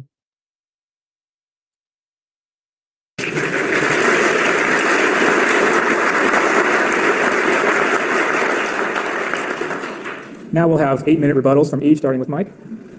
I'll just stay seated this time then. Thank you, Dan, for that opening statement. Dan mentioned a couple of things, and I'm glad to see that he grants at least the crucifixion of Jesus' death by crucifixion. He also seemed to grant my second through fourth facts, that the earliest Christians believed that Jesus rose from the dead and had appeared to them. He does say that it was a spiritual resurrection rather than a bodily one, though. I disagree with that. And let me just start to go through the facts that he provides here and answer them. He says, first of all, that we have second, third, and fourth-hand witnesses. Well, it depends what you want to look at here, but when we're talking about this creed in 1 Corinthians 15, scholars date that very early. In fact, Dan himself put it within 25 years, because 55 is when Paul probably wrote 1 Corinthians. And let me just give you a little timeline. You got Paul writing that in 1 Corinthians 15. That's in 55. Crucifixion is in 30, probably, okay? Now, Paul there, he says, I delivered to you as of first importance what I also received. I gave to you what I also received. This is one of the reasons scholars look at this as a creed, because those are two technical terms in the rabbinic language denoting the imparting of oral tradition. So when was he there? Well, most scholars believe that he was there in 51. So this creed, this material that he passed to them, he says, I gave to you in 51. Well, then when did Paul receive this? Well, most critics believe that Paul received this creed within about 5 years of the crucifixion of Jesus. Because most scholars believe Paul was converted between 1 to 3 years after Jesus' crucifixion. So let's say 2. That puts us in the year 32. Then Paul says 3 years later, after his conversion, he went up to Jerusalem and met with Peter. And the word in Greek used there in Galatians 1:18, hysteresai, from which we would get history. And so he was going up to get firsthand testimony, he said, from Peter himself about the life of Christ and what had happened. So he's hearing this right from Peter. And then he says he met James while there. And then he said 14 years later, he goes back up to Jerusalem to meet with them again. And this time he met with Peter, James, and John, the 3 biggest apostles, and then himself. So you got these 4 guys here. And he says that he gave him and ran by the gospel that he had been preaching. Of course, the resurrection was the centerpiece of that. And he says they extended the right hand of fellowship, meaning that they accepted his and endorsed his gospel as the same that they were preaching. That's a thing. Okay, so yeah, Paul goes and meets with the apostles on 2 separate occasions. Mm-hmm. There's a whole bundle of things, but the main thing that really bugs me about this particular thing is this is the passage that Mike's talking about now that supposedly makes all of Paul's writings gospel. Well, the half of them that Paul actually wrote, not necessarily the half that were forged and inserted later, but that's a different topic entirely. It's Paul saying that the other apostles referred to Paul's works as scripture. Right. It's like me saying the Pope said that my words carry divine authority. You're not hearing it from the Pope, you're hearing it from me. Yeah. It's kind of sus. And in fact, Paul himself in 1 Corinthians 15 says that he was preaching the same thing as the disciples were regarding the resurrection of Jesus. So we do have firsthand testimony from Paul. Paul says that he saw the risen Jesus himself. Plus, if this creed comes from the apostles, as most critics believe, then we've got firsthand testimony there as well. Plus, most critics believe that the sermon summaries, well, I'd say about 70% of critics believe that these early sermon summaries in Acts, like Acts 2, 10, and 13, have apostolic origin to them, because the Greek that is recorded there by Luke is awkward and contains Semitisms. So it would seem that it was translated from another language, and since it's Semitisms, Aramaic, into Greek. And so most critics, again, do believe that that goes back to the apostles themselves. So we do have firsthand testimony. And besides, even if we didn't, we still established through multiple early testimony that this is indeed what the disciples were. Paul saying what Peter told him is not firsthand testimony. No, it's not. The hell, Mike? It's not at all. That's not firsthand testimony. He was not at the events that you are claiming to have happened. I don't know why they can't wrap their heads around this. That Paul saying that the disciples told him this stuff is not firsthand testimony.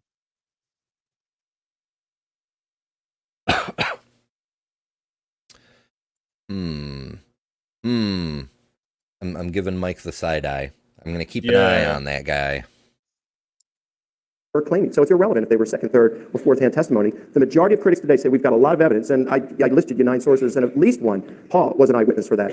And people saying there's a lot of evidence, the majority of Christians say there's a lot of evidence, but none of them are able to produce this a lot of evidence they speak of. Yes. People saying a thing isn't the same as showing me the freaking evidence, Mike.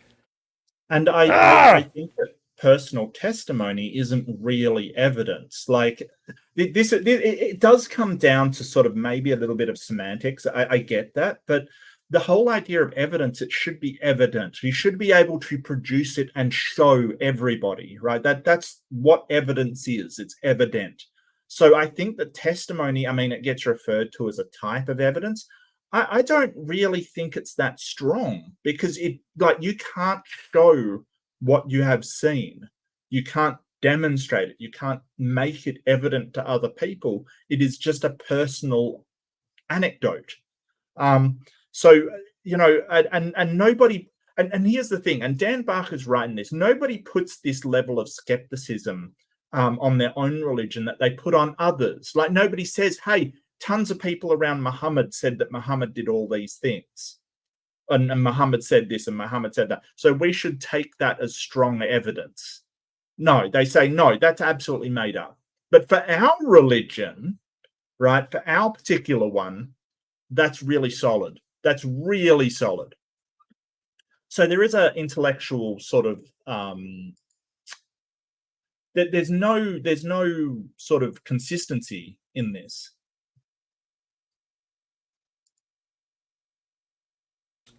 Yeah. Double, triple, quadruple standards, just like double, triple, quadruple fourth-hand testimony. Oh, yeah. Oh, it doesn't matter if it's second, third, fourth-hand testimony. It kind of does. It absolutely does. Because, you know, I could like your sort of Pope example. I could say, hey, the Pope says that I'm actually the chosen one of Catholicism. It does actually matter if I'm saying that the Pope said it or the Pope actually says it, right? It does actually matter. There is a distinction there. So, yeah, I think that his whole thing of, well, it doesn't matter how many hand testimony it does. Yeah, it does. That's why we don't allow hearsay in court, Mike. It's because evidence like, oh, well, I heard them say they were going to kill somebody isn't really good evidence, right? It isn't. Yarr. And to claim that the disciples were saying that he rose from the dead and appeared to him. Well, then he says, you know, what we have here is propaganda. He says, John said, I'm writing that you may believe. And so therefore we shouldn't believe because we shouldn't trust John because of that. Well, Dan, you've written a book, Losing Faith in Faith. Dan has written a book so that we may not believe. Sounds to me like that's propaganda. Should we throw your book out because of that? I don't think so. I think we consider, and we do like professional historians do. Does a person telling their own story make it propaganda? Yeah, well, he does have a point in that, hey, just because someone's saying, hey, I'm writing this so you believe, doesn't necessarily make it unbelievable.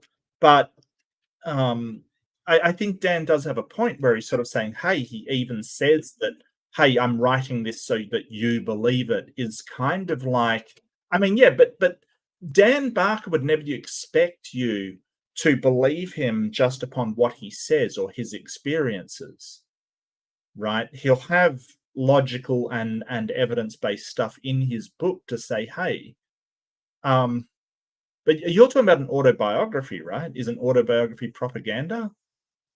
I assume that's the book, Losing Faith in Faith. It sounds like it's Dan Barker's story, like how I became an atheist kind of thing. Yeah, it does sound autobiographical.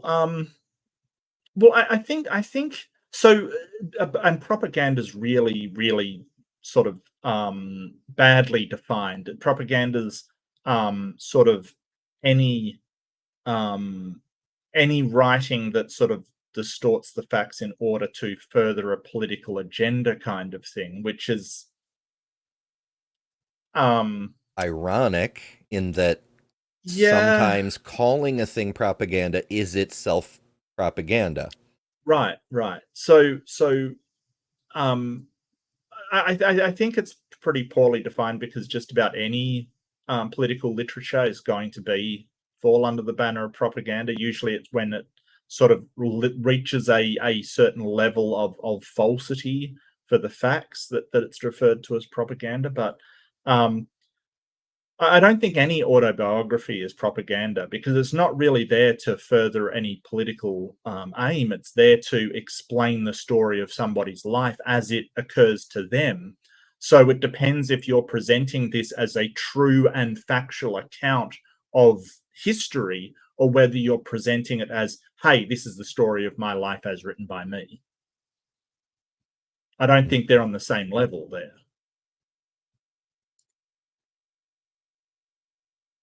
Oh, yeah, Beamsy makes another good related point. Propaganda is not necessarily false. Yeah, that's just because a thing may carry overtones for, directing a purpose, trying to get people to reach a conclusion for your purpose.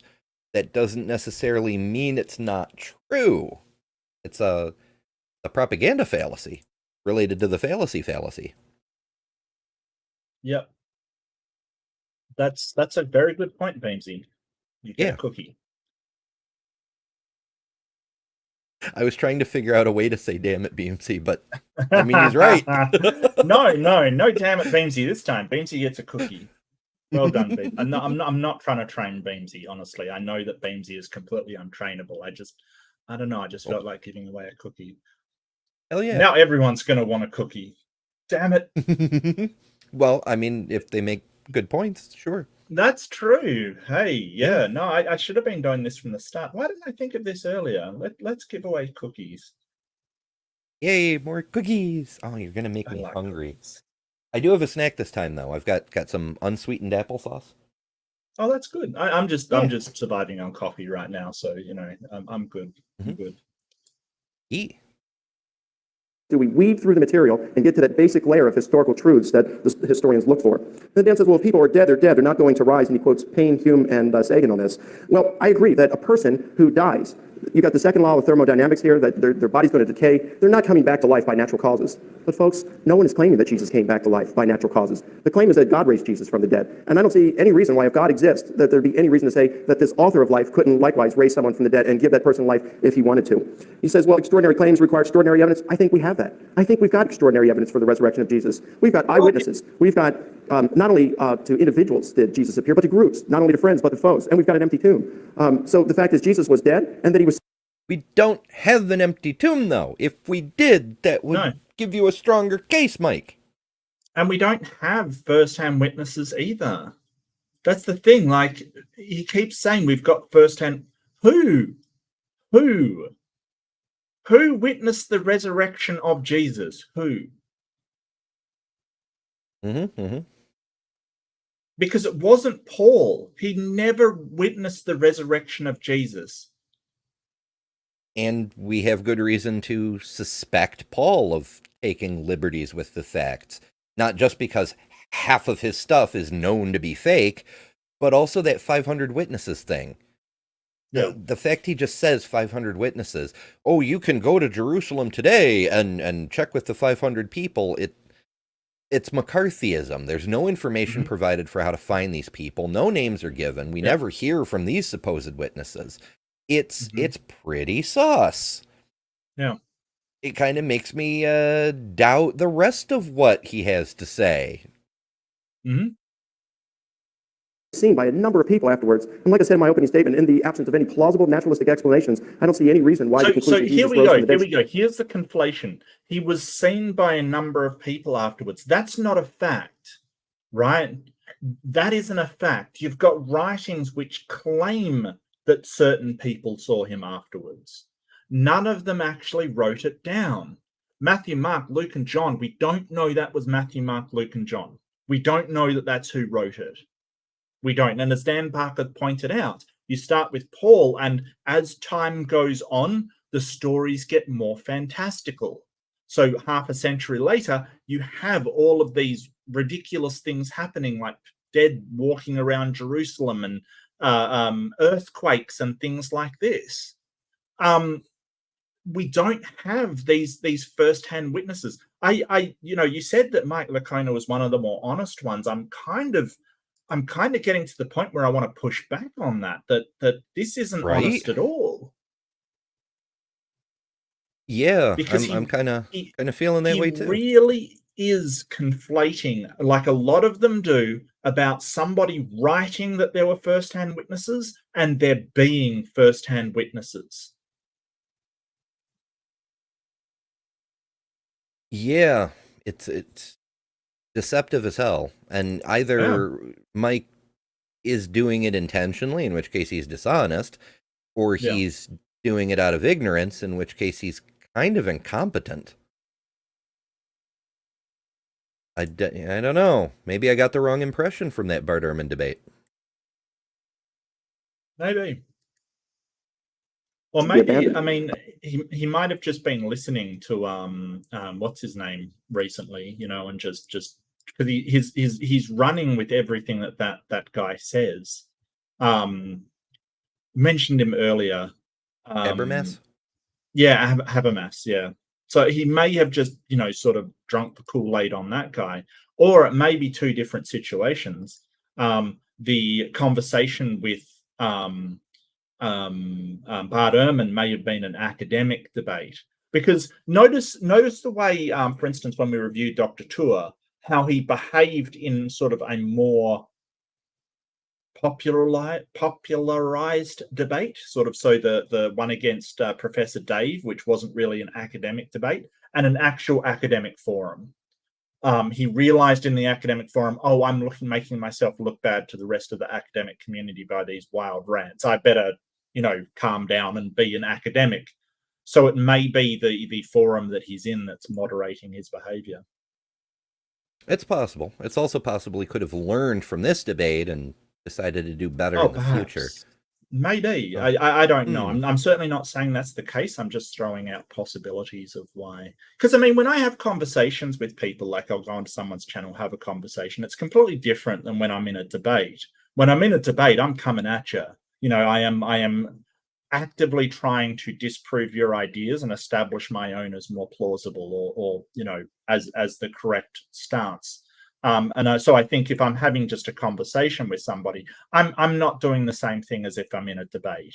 So I can't really blame somebody for taking a different approach. But yeah, this seems a little dishonest to me. And Beamsy makes another point. First-hand witnesses. Literally only Jesus would qualify as that because he was the only one there during the actual resurrection. Correct. With the possible exception of some of the angels. And if you can get an angel to show up and testify, it almost doesn't matter what they say because you've already demonstrated angels exist. Right. Like, just get an angel on the stand. Why can't we just have a try and just get an angel? Like, God can spare one angel, right? Just to testify and show everybody that they're an angel. I mean, come on.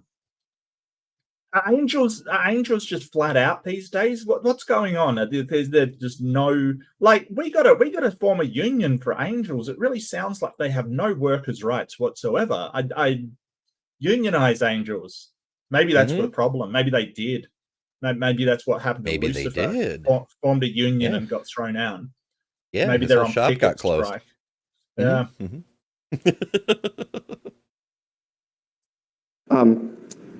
He said there's no, it's falsehood. Quoting Hume, it's falsehood must be more improbable than the event itself if we're going to accept a miracle. Well, I think so, because how are we going to count? Dan himself said that they saw something that they believed was a risen Jesus. Well, what was it? We need to postulate some sort of a naturalistic explanation here. You can't just say, well, I don't believe them. Well, what did they see? We know that they saw something. And if it wasn't a hallucination or a delusion, and we know that Jesus really died, well, what was it that they saw? If there's no plausible naturalistic explanations, then Jesus' resurrection wins the day. When he says Peter is a liar, he denied Jesus 3 times. Well, come on, the guy was being threatened with torture and a brutal execution. He knew what crucifixions looked like. He knew what he was going to have to go through. Okay. So here's the having it both ways, like wanting your cake and eating it too. You're basically saying, oh, the fact that people were martyred shows that they believed he rose from the dead so strongly they were prepared to die for it. But don't blame Peter for rejecting that he knew Jesus, because he was being threatened with death and didn't want to die on the crucifix like Jesus had.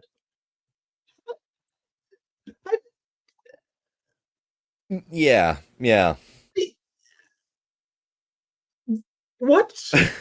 It's very much like modern Christianity, even. Like, you believe it because of, really bad evidence, or you feel the burning in your heart, or whatever. But when you really get down to it, not all Christians, but a huge number of Christians believe because somebody put a gun labeled hell to their head and said, believe or else. Yeah. Like, if coercion is sufficient to warrant true belief, then why wouldn't that be the case for Peter? And Peter was very, very close to Jesus. If anybody would know that they would be resurrected after death and sort of, he was Jesus' right-hand man, he would be the one to believe. If Jesus was this miracle figure that did all of this, Peter would be the one to absolutely believe it. So why is he afraid of death if he was a believer? Mm-hmm. Oh, yeah, that's a really good sub point. If Peter was martyred for his beliefs later, why wasn't he martyred for his beliefs now? He was willing to disavow them now in the story because the authors needed that.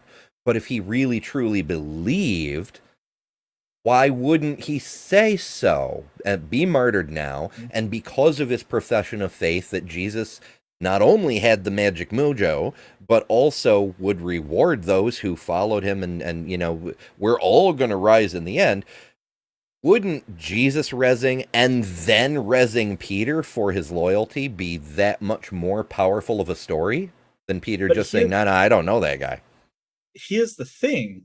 The Bible never records the death of Peter. He was allegedly crucified upside down, but that's just church story, right? That's just sort of church tradition.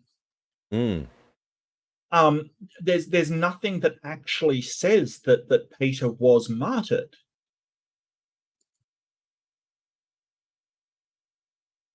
I think I'm trying to remember what I've heard from Paulogia, so this is my own fourth-hand testimony, but I think that we have some evidence that 2 of the apostles were actually martyred, and the rest of them are just people guess at their fates. But the some evidence tends to be stuff along the lines of Paul's letters, so we don't have a direct account. We have a person reporting that someone else said that someone else believes, and so on. So it's not great.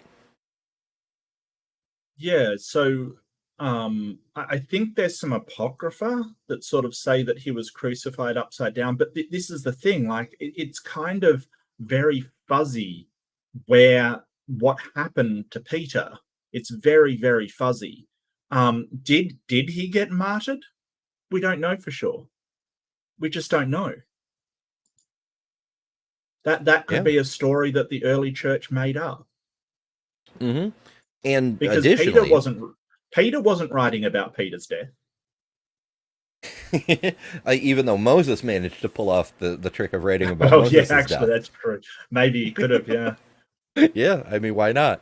But that also makes me think, like, the fate of the apostles. We do know the fate of one other apostle, except we get two different versions of it in the Bible itself. Of course, I mean Judas. Like, in the one hand, Judas fell down in his field and died, and he exploded open somehow. And then in the other, he felt Just so much gassy. shame, he hung himself, and Yeah. so even when we do have a written fate of an apostle, that doesn't necessarily mean it's true, because we have two in the inerrant, unfailing, error-free book of great holiness. One of them must be false, or Right. both. Or both. Yeah. Yeah. He was tortured and killed. I mean, the guy was under a lot of stress. Now, I'm not condoning what Peter did, but let's face it, Peter repented, and he served Jesus for the next 30 plus years and then died as a martyr for his faith. On the other hand, Dan, I mean, you served Jesus for 19 years, and you promised to devote your life to him, and then you didn't. You forsook him. And so if anyone here is the liar who hasn't repented, I'm sorry, I'd have to say I'm going to trust Peter because he was willing to go to his death for it. Says you. What? No, he never lied. That's the thing. He actually believed that and then stopped believing it. A lie is when you know something is what you say and you know that it is not concordant with reality. So calling Dan Barker a liar is that is horrible, because he didn't lie. He sincerely believed it, and then he sincerely didn't believe it. That is different than somebody that knows full well that Jesus is his buddy, his teacher, he has these connections, and telling someone, no, I don't know them. That is different. That is really dishonest, because you're saying, hey, because you believed something, then you believed you were mistaken about that thing. You were lying in the first place. No, I'm not taking that from this man. That's disgusting. That's like saying, hey, you didn't believe in God, and then you did believe in God. You were a liar, right? So that means that Paul was a liar when he didn't believe in God, and because he changed his mind, he was a liar. That's wrong. That's terrible. And I dislike throwing this in man. throwing in that bit about unrepentant. It's emotionally manipulative language. Now he's slipping into the realm of propaganda on purpose. It's and that is poisoning the well. Yeah, because I mean, if you want to use that kind of terminology, that you were unrepentant. No, he did believe in Jesus, realized he was mistaken, and repented. The fact that Dan is here doing this debate for the free thought group of Madison and all the other things he does, that's his penance. He feels that he has a duty to do these things. Yeah. He may also be getting some remuneration. We don't know. Just for sort of he's trying to say, hey, don't listen to Dan because he's untrustworthy, because he lied about being sincere about God, and he's poisoning the well. He's trying to say, don't trust the source of this information, kind of thing. The fact that Dan said, hey, Peter lied, look, he clearly lied when he said he didn't. And the thing is that Mike's acknowledged he told a lie. He said, hey, he was under a lot of stress. He didn't want to die with Jesus. You wonder why not? If he knows full well that Jesus is a miracle worker and heaven is real, you wonder why not. But that aside, Dan isn't poisoning the well. He's saying, hey, this guy did lie straight up. You saying, oh, well, we shouldn't trust you instead, that's poisoning the well. Terrible, terrible person. He said, well, About 1 minute. 1 minute, okay. Jesus' disciples believed he raised spiritually. Let me deal with this thing about the raised. He says they use the term agero, which means raising or waking out of sleep rather than raising. Anastasis for resurrection, agero from raising out of sleep, awakening from sleep. Not at all. If you just go down a few more verses in 1 Corinthians 15, verses 12 through 16, you'll find that Paul uses the terms agero and anastasis interchangeably to mean resurrection. Moreover, in John chapter 2, verses 18 through 22, Jesus says, destroy this temple and in 3 days I'll raise it, agero. And John adds, and he was referring to the resurrection of his body. So if he's referring to sleep, let's go to the creed where he says, and he was raised.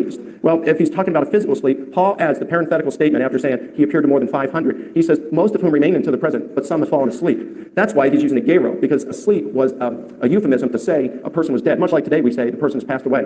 If we're going to take Dan's explanation that they were waking out of a sleep, Paul's adding the 25 years after they saw it. He said some have remained into the present, but others have fallen asleep. Gosh, these people must have been awfully tired 25 years later. So this really betrays a lack of understanding, I think, of Greek on your part, Dan, and I think that this was evident.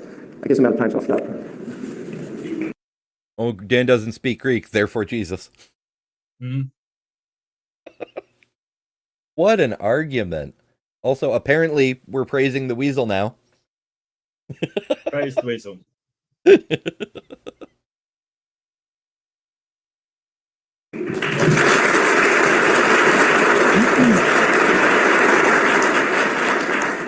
You ask, you're going to say something? No. Okay.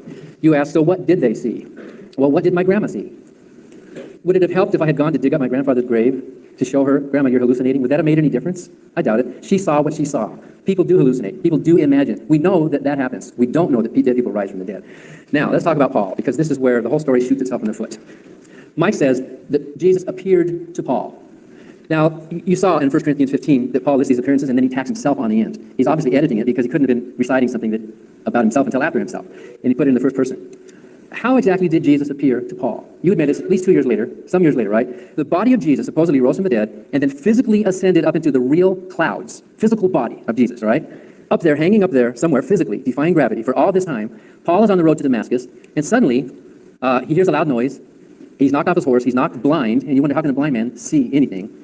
Are you telling me that the physical body of Jesus was floating up in a real cloud above the road to Damascus? The actual physical body? I mean, did he need a haircut? Did he need to shave? I mean, how did he relieve himself? Think about what you're saying. Paul said that Jesus appeared to him, and you use that example to show that what this word appearances mean. I don't think anyone believes that Jesus appeared bodily, physically to Paul at that point. He had what some people would call a spiritual, maybe epileptic experience. I mean, it sort of looks like epilepsy, a person who falls off his horse and hears voices. Paul never claimed to have met Jesus before that. He wouldn't have recognized him. How would he have known who it was? In fact, there's 3 different accounts of that conversion experience, and they disagree with each other, because in one account, the disciples said they heard the voice, and in another account, they said they did not hear the voice. The accounts of the resurrection are hopelessly contradictory, by the way, and if you would like a list of 17 clear contradictions in the resurrection story, there will be some in the back table on the way out, and I don't have time to go through all of them. Aw, I want a list, though. I'll see if I can find it. I do love lists. I'll see if I can find it, yeah. He got me all excited. Lists. But yeah, the stories of the resurrection from the other gospels, they're very, very contradictory. You can't harmonize any of them, despite the blatant plagiarism. And it's always bugged me that Paul was like, oh, I saw spiritual Jesus, when the entire point of having an empty tomb is that the people of the time, they didn't believe in the spirit being separate from the body. The entire thing about a rising Messiah was he was supposed to bodily rise. That's why they made a big deal out of it. So how could Paul have seen Jesus if Jesus's body wasn't there? And if Jesus didn't need his body, why didn't he leave his body in the damn tomb? Again, assuming there ever was a tomb. But also, all these apologists like to say, why didn't the believer or the Romans just bring out the body? Well, Sure. If they had this component of the spiritual resurrection or whatever, it wouldn't have mattered if they'd brought out the body. Right. They'd say, oh yeah, sure, you've got his body, but he spiritually rose. Yeah. There's so many internal conflicts. And It it sort drives of me crazy. assumes that the Romans really cared. If you have sort of a little sect that believe this thing, and the Romans say tossed him in a mass grave, which would probably be what happened sort of in a case of a criminal being killed in that time in Judea, is usually a mass grave, is what they would just toss by the Roman soldiers into a mass grave. You've got to ask, well, why would the soldiers on these people believing that they survived their death go digging through to find a body? They probably would not care. There was all kinds of sects and beliefs and crazy stuff throughout the Roman Empire. We're not talking about Christianity in its height here, where the Romans maybe see it as a threat.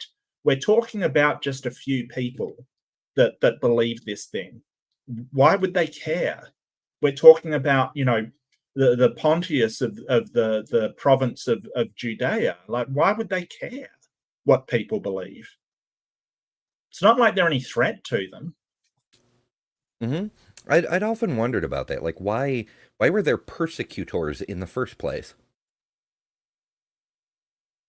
What do you mean?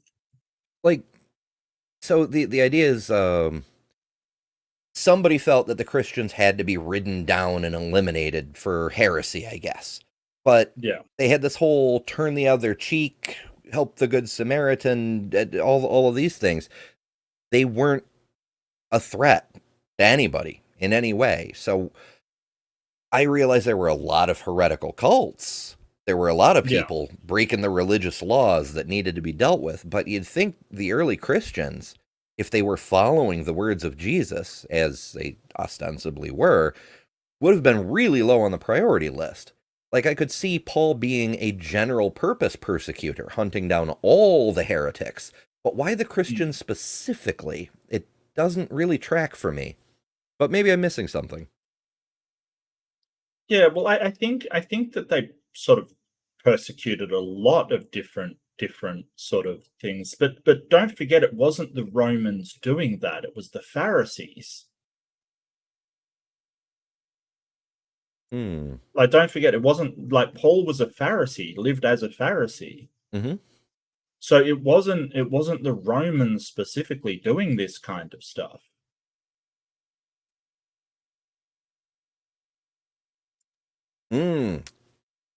Pat is an interesting. I would really like to hear maybe Mike Pat Licona. can correct me. Yeah, I mean, I love to hear Pat, because Pat is amazing. Oh yeah, Pat has much knowledge. But yeah, Mike Licona engaged in a detailed examination of the Greco-Roman concept of apotheosis and Jewish resurrection. The Transfiguration is straight out of the Greek handbook. It's true. We've got it's not just the Greeks that did that, of course. Like, half of the Celtic gods that come down to us through Gaelic tradition, they were heroes who were raised to the level of divinity posthumously. And it's not just the enhancement of legend. It's saying that they were so legendary that even though they passed from this life, they became gods. Of course, that's little g gods like Thor and whatnot, who have their portfolios and do their thing. But still, it happened a lot. There's, I'm maybe a little fuzzy on the details, but I recall that there's some of the versions of the legends of Heracles tell of him eventually ascending to become a full god once he'd done all the things he needed to do.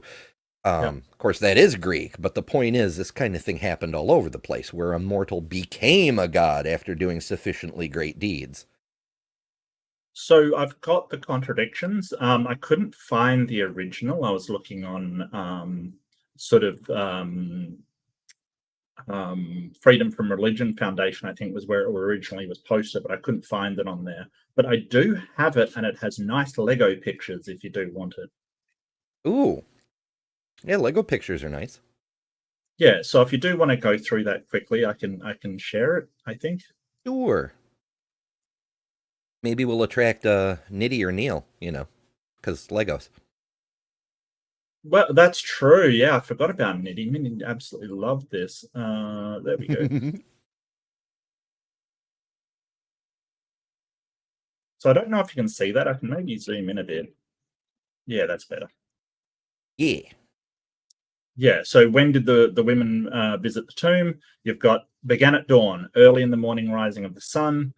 when the sun had just risen, just after sunrise, very early in the morning, when it was yet dark. So we don't know. Who were the women? Matthew says Mary Magdalene and other Mary. Mark says Mary Magdalene and the mother of James and Salome. Luke says Mary Magdalene, Joanna, Mary, the mother of James, and other women. And John says just Mary Magdalene. What was their purpose? Matthew says to see the tomb.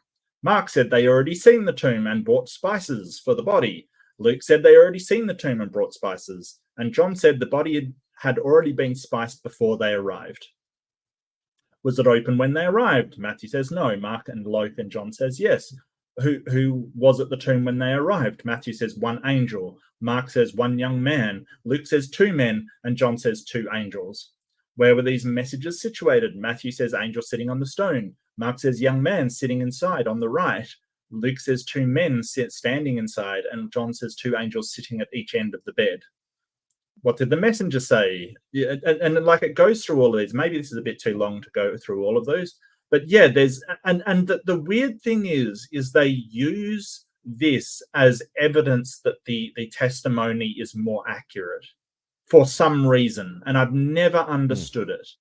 Like they say, oh well, true stories, they often have sort of variations in their what one person sees and what another.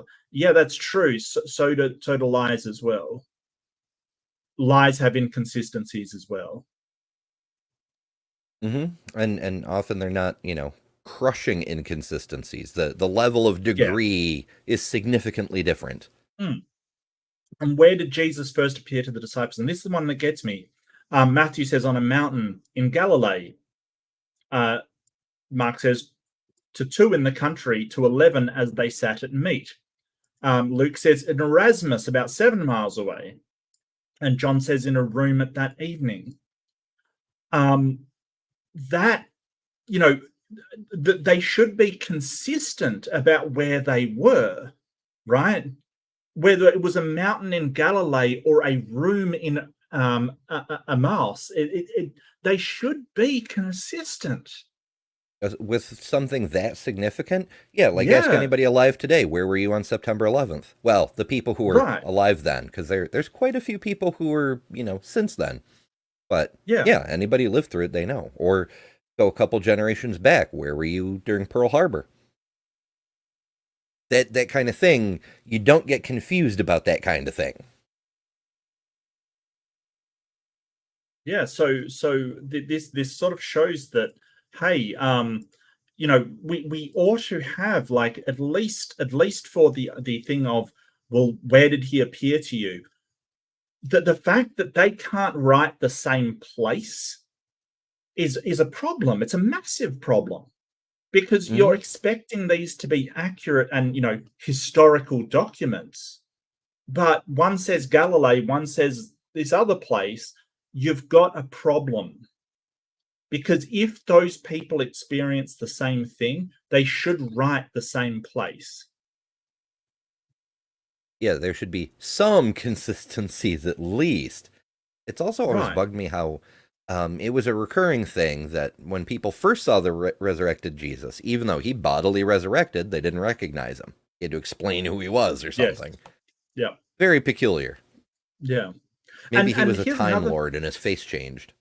Maybe he regenerated like Doctor Who. Yeah, maybe. Look, and here's the thing: if you have a bank robbery and say, "Oh, there's been a bank robbery," and you say, "Okay, well, which bank were you at?" and somebody says, "Hey, the Commonwealth Bank," and the other person says, "Hey, Bank West." I don't know local banks for you, but those are local for me. You've got a problem there that neither story should be believed. You should go and get more evidence at that point, because holy crap, that can't possibly be the same story. Somebody is not telling the truth, and possibly both people aren't telling the truth. Or they're conflating different things. Like perhaps there were 2 bank robberies, one at the one bank, one at the other bank. Well, that's true. And they think somebody has a motive to try to pretend that there was only ever one bank robbery ever. Oh, perhaps, yeah. I guess that is a possibility, sure. But that sort of destroys the story of Jesus. Oh right yeah, there because as well. So it brings yeah, us back to the resurrection. All 26 Jesuses that Josephus identified as individual versions of Messiah cults, yeah. they all existed and they all rose, which shows that no particular Jesus was actually very special. Hmm. It's an oof. Pat points out that in the Greek playbook, it's necessary to have divine lineage. Yeah. Which that makes a lot of sense too, because there in early Christianity there was the adoptionist tradition that Jesus was just a guy, and Yahweh was like, Pikachu, I choose you. Yeah. But then there's the other part of the Christians that had to put that holy lineage in there, which is why we get the weird bloodlines that go through Joseph, even though it's supposedly an immaculate conception. How does Joseph's bloodline Well, factor in? yeah, they have to have him as a descendant of David. That's why Mm-hmm. it goes through Joseph. He has to be, according to the messianic prophecies of the Jewish people, a descendant of David, of the house of David. But if you can't link him in with Joseph, you can't do that because he wasn't the son of Joseph. He was the son of God. So they've got some interesting problems. And Pat points out another important note is that a lot of the historical earliness of the various accounts and testimonies has to do with Mark being referenced by early historians, but the version of Mark we have today is clearly not the version of Mark or the completely separate gospel going by the name of Mark that existed back in the day. We no longer have Excellent access point, to that yeah. that Mark. We Yeah. have an entirely different fan fiction. You get a cookie, Pat. You're awesome. Cookies for Pat. I don't know, Pat. I'm just doing cookies today. Don't ask. I don't know. I'm in a weird mood today. So Hello, AJ. I think AJ wants a cookie hey, too. AJ.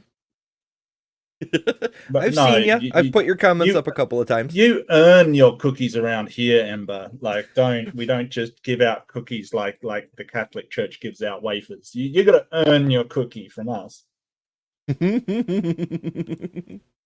I didn't even get a cookie.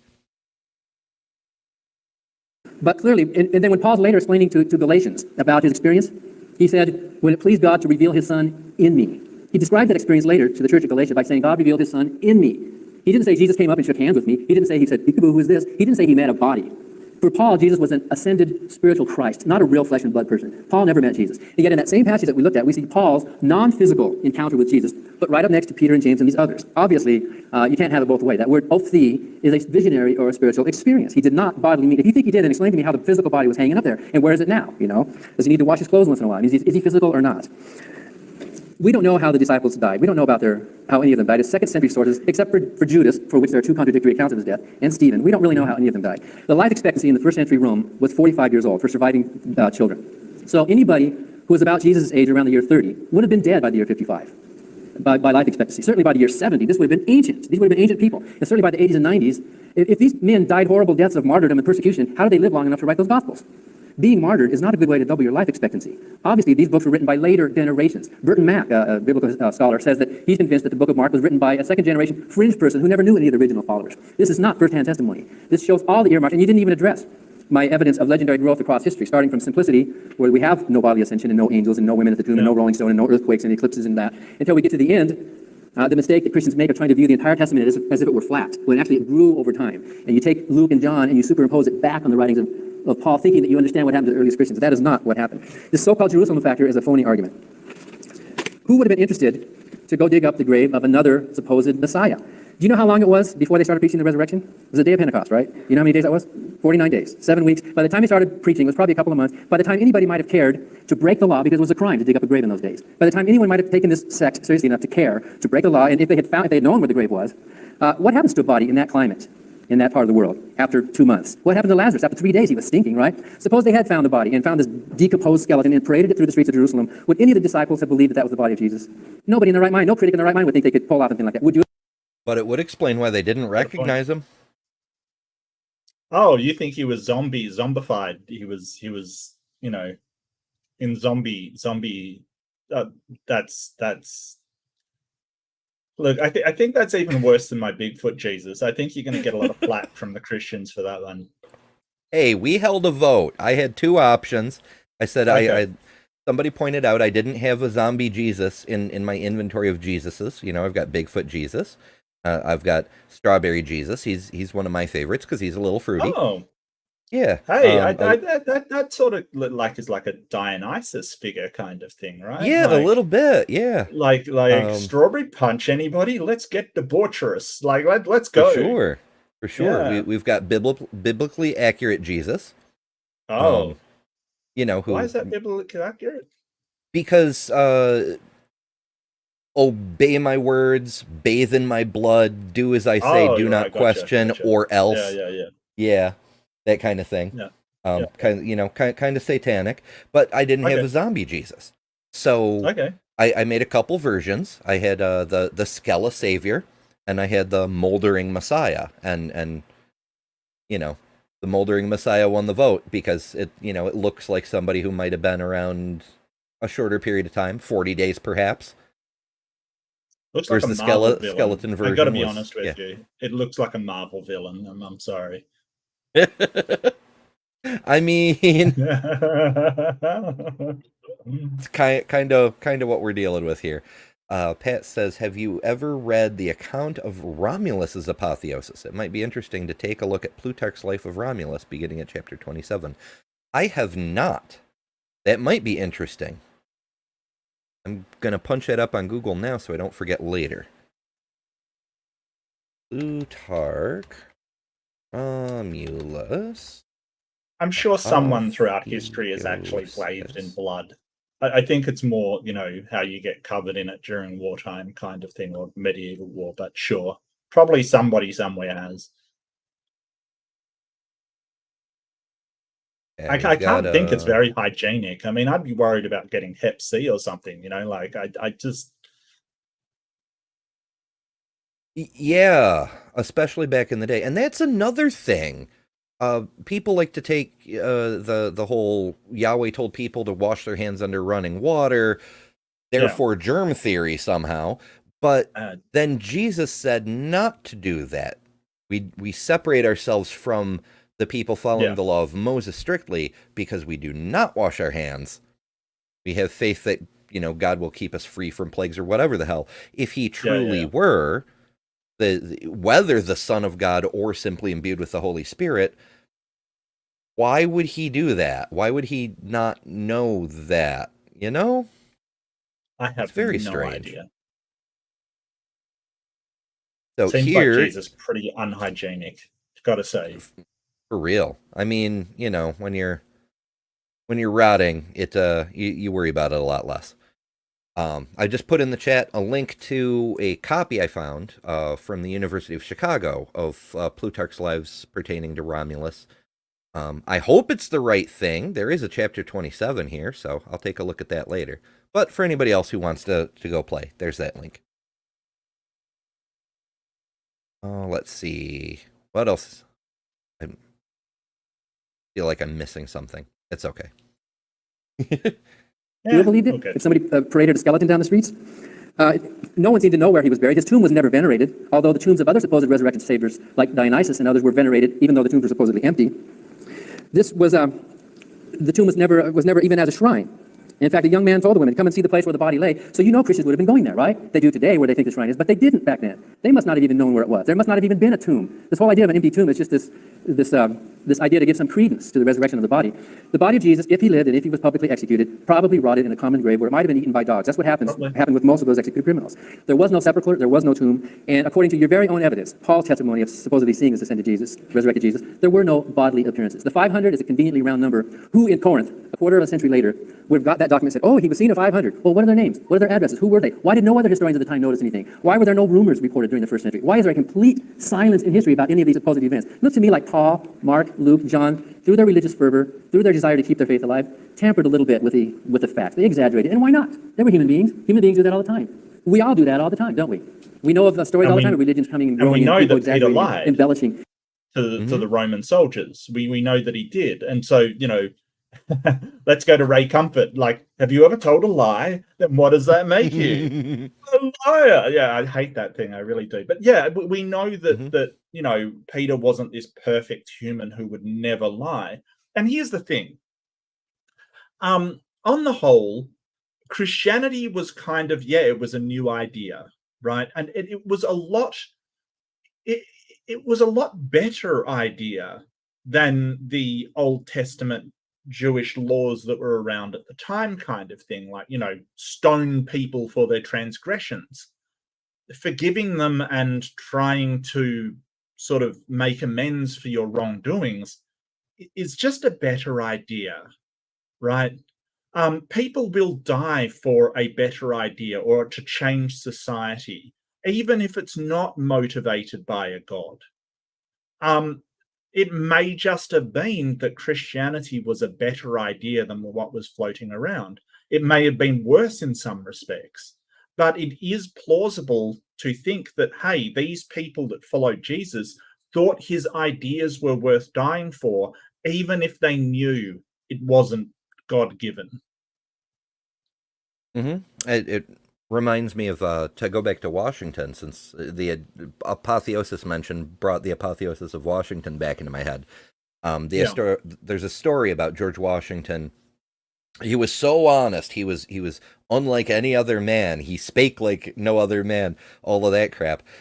He was so honest that one day he cut down a cherry tree in his father's orchard for some reason that's never specified. And his father said, "George, hath thou done this thing?" And George said, "Father, I cannot tell a lie. It indeed was I." Because, they spoke like King James back then, apparently. That story was made popular in Washington's biography shortly after he died. People who knew Washington and knew that story was false never bothered they didn't come out and call it out. They just let the legend be. Humans have always behaved that way. Humans have always let others build on mythologies that they agree with or that they see value in. They're like, yes, never mind that thing's false. Let the people believe it because it helps the greater purpose or something like that. We have a super chat from AJ. Says, Jesus rising was, it's not displaying the image. It's not displaying it in chat either. Oh, well. No, it's not. Jesus rising was a metaphor for dough made with yeast. That's why the Jews could only eat unleavened bread. YouTube rejects your emoji. Maybe it was one of your emojis. Oh no, AJ's not a channel member. Is AJ a channel member? I don't think so. I don't think so. I think this is the first time I've seen AJ in chat, so I don't know. Yeah. That's weird. Wow. I don't know. Maybe it's what was the emoji? I gotta know now. What it rejected? Yeah, like what was it? A phone emoji that maybe because I'm on computer YouTube, it's not processing it. I don't know. Maybe weird. Yeah. Well, let us know, AJ, if you what was the emoji? I'm really curious now to what that was.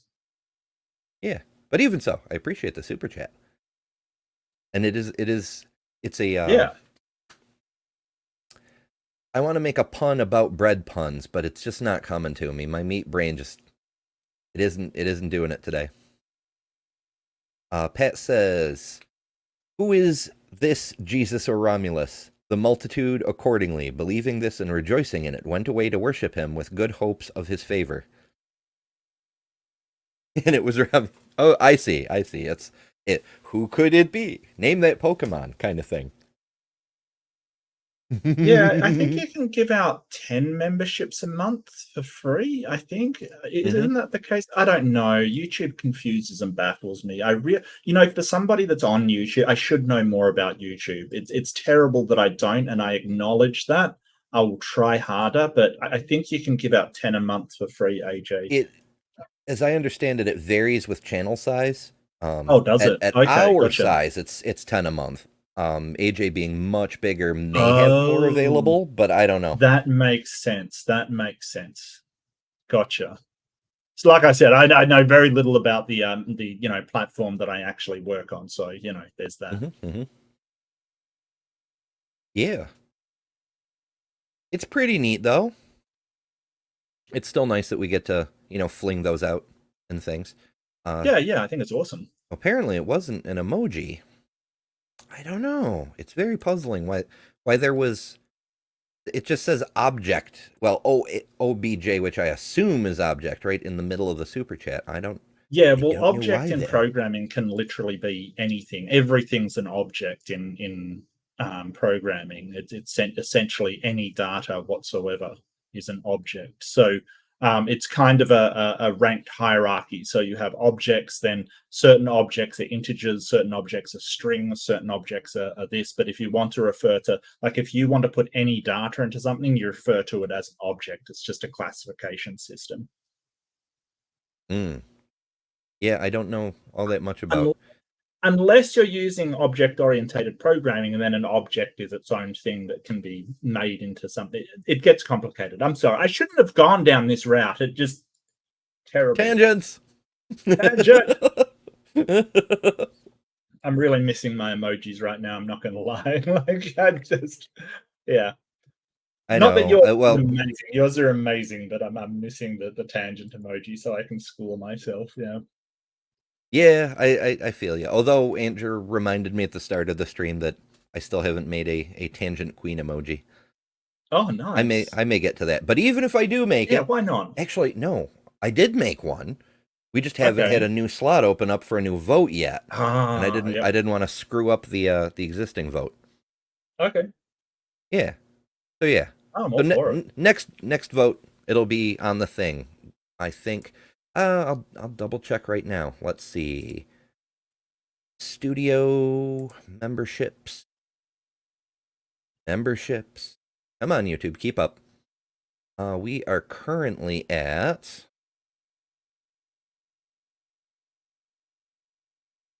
80 members. So we need 20 more to get the next slot. We might have to split this into a part 2. I'm just looking at the runtime and going, yeah, this looks like it might have to have a part 2. It might. That's Like I okay. said, I'm good for it. I'm happy to do it. I'm really enjoying this. Okay. Yeah, I mean, so far they do have a lot of stuff to say. That's nice. When we're just like, yeah, what he said. That's good. It's not super interesting. Mega made kids pizza place is a bad place. Yeah. Religion sure does.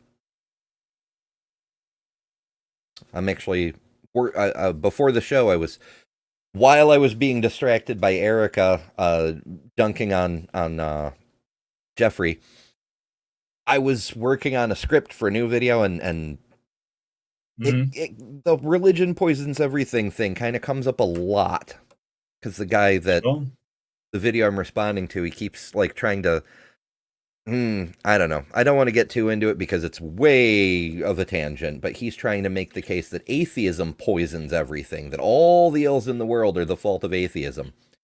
And then he names off a few specifically that are 100% due to religion, but whatever. If you're making crap up, you might as screaming. well just go hog wild. Like if you're just making stuff up, just get as crazy as possible. Sure, why not? And That's right. It always amazes me people like that go, oh well, communists were atheists, therefore atheists were responsible for Stalin doing the horrible things. It's like, no, he wasn't doing it for atheism. It was really done because he was a totalitarian dictator who wanted power. Not really to do with atheism at all. For the glory of the empire. Sure. Yeah. So what made those first century human beings exempt? Were they some kind of supernatural cartoon characters who were never tempted to sort of exaggerate the truth a little bit? Or were they more like people that we know human beings really are? It is very respectful to their humanity to assume that they were just people. They maybe got a few things right, but they got a lot of it wrong. And certainly the evidence that Mike has presented and the evidence that we have through these friends and followers of Jesus doesn't even come close to ordinary testimony. I don't believe it. I'm convinced Jesus did not and could not have risen from the grave.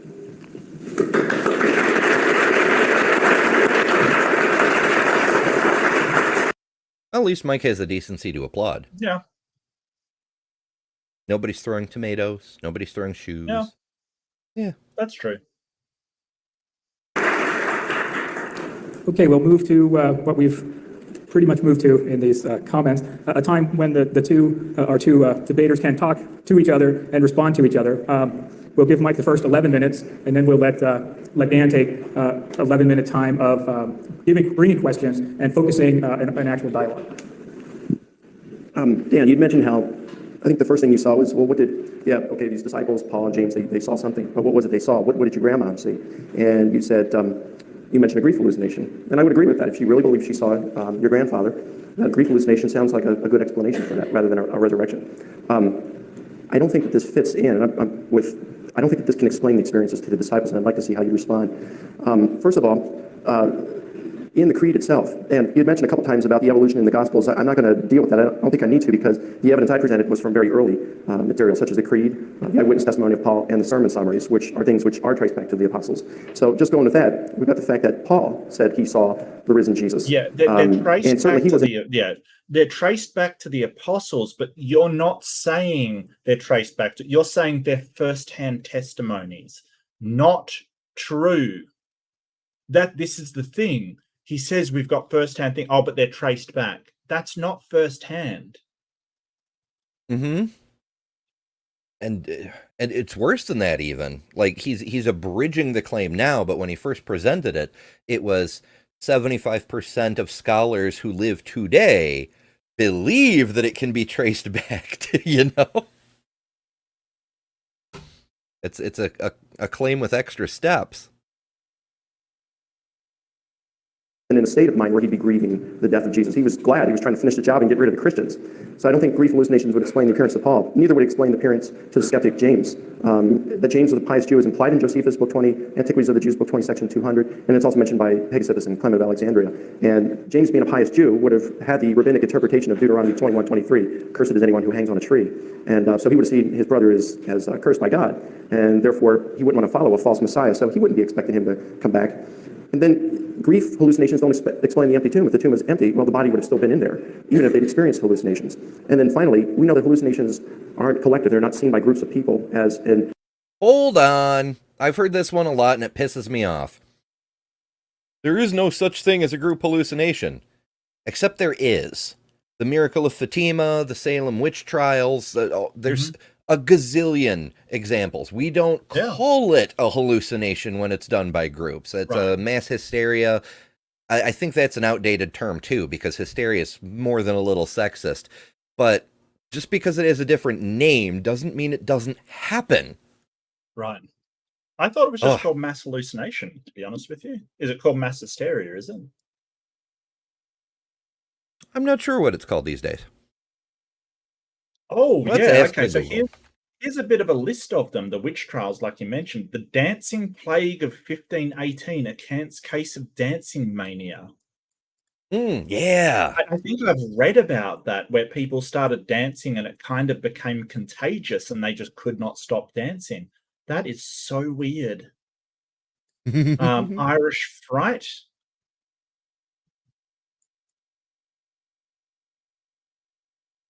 Yeah, there's a whole bunch of them. I'd forgotten about the dancing thing. I remember reading about that before. I can't remember why, but it did come up.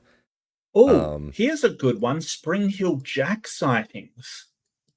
So Spring Hill Jack was supposed to be the devil, right? He was supposed to be an incarnation of the devil that could leap away, kind of thing, like jump away. And people reported seeing Spring Hill Jack throughout London.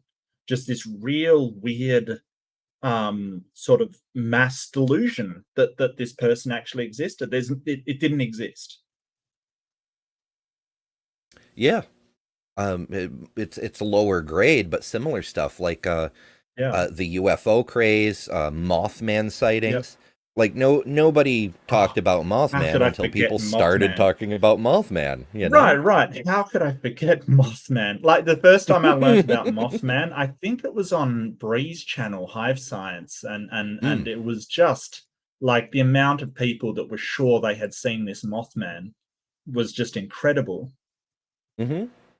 Yeah, the Y-Files did an interesting episode on Mothman also. There were actually people who thought that Mothman wasn't like the harbinger of doom, but was actually trying to warn people, but just kind of sucked at it. Hey Stephanie. Yeah, the Bat Boy. There's a lot of cryptids fall into this category where people who don't live in the area are like, nah. But the people who are nearby are like, oh no, it's legit. I know like 20 different people who've seen it, you know? It's trippy. A single hallucination, like, for example, if we held everybody in here for 5 days and didn't let them go to sleep, then they would start to experience sleep deprivation and would hallucinate. But they wouldn't hallucinate the same thing. I mean, they might hallucinate you flying or me doing something else, but they wouldn't all experience the same hallucination. And yet we have at least three group appearances in the creed itself, which is very early, that talk about Jesus appearing in groups. So how would you respond to those?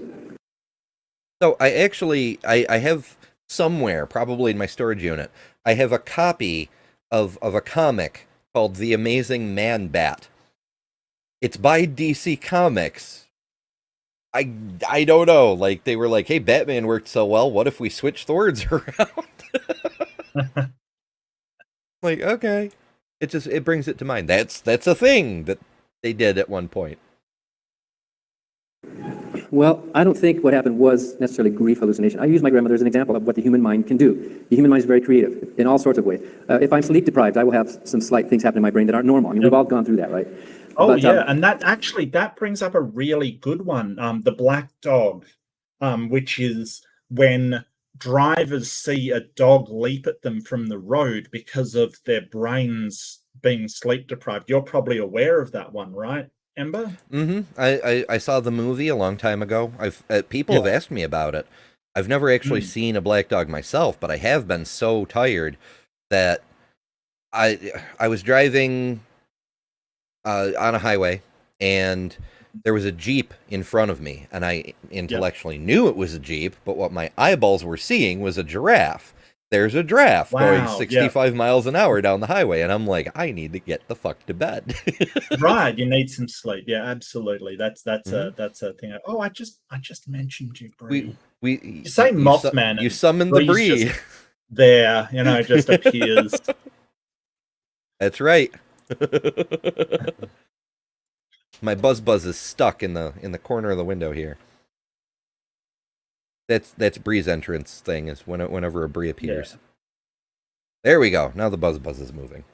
I haven't been doing my job, actually. I do apologize. I'm gonna link AJ, because AJ was first in the chat. And I'm gonna link Bree and Steph as well. So I'll get to you people, you lovely people, I will. Maya was in the chat as well. Damn it, I've really been neglecting my job. Oh, Maya's probably still working somewhere, or lurking somewhere while she works on other things, as one does. Yeah. Let's see. Al has a channel. Al does have a channel. Yeah. Lots of interesting covers.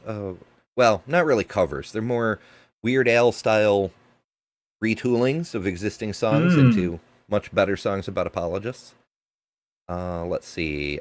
I know Robin technically has a channel. I'm not sure if there's anything. Yeah, I wish I had any musical talent whatsoever, like anything, but I don't. So. We've got Cat the Humanist. Cat, I forget. Do you have your own channel, or is it just Skeptic Haven, or? I can't keep everybody straight. There's so many creators, and of course, MathPig. But everybody already knows MathPig. Yeah, so, MathPig is back as well. Yeah. C.S. Lewis. C.S. Lewis does comedy, often animations, but not always. Not always. Very amusing stuff. Yeah. Let's see. I'm scrolling, and my apologies if I miss you. I'm just kind of going along. MathPig, we've all missed you. I know you seem to have taken a break. I hope you're well. I really do. I really do hope MathPig's holding up, and I've always enjoyed talking to MathPig. Yep, mine's still here. So check out these channels. On your own time, you know. Yeah, not necessarily right now. Just click Yeah. open a new tab kind of thing. Yeah. Side quests. Ah, yes. Awesome. Skeptic Side Haven. quest.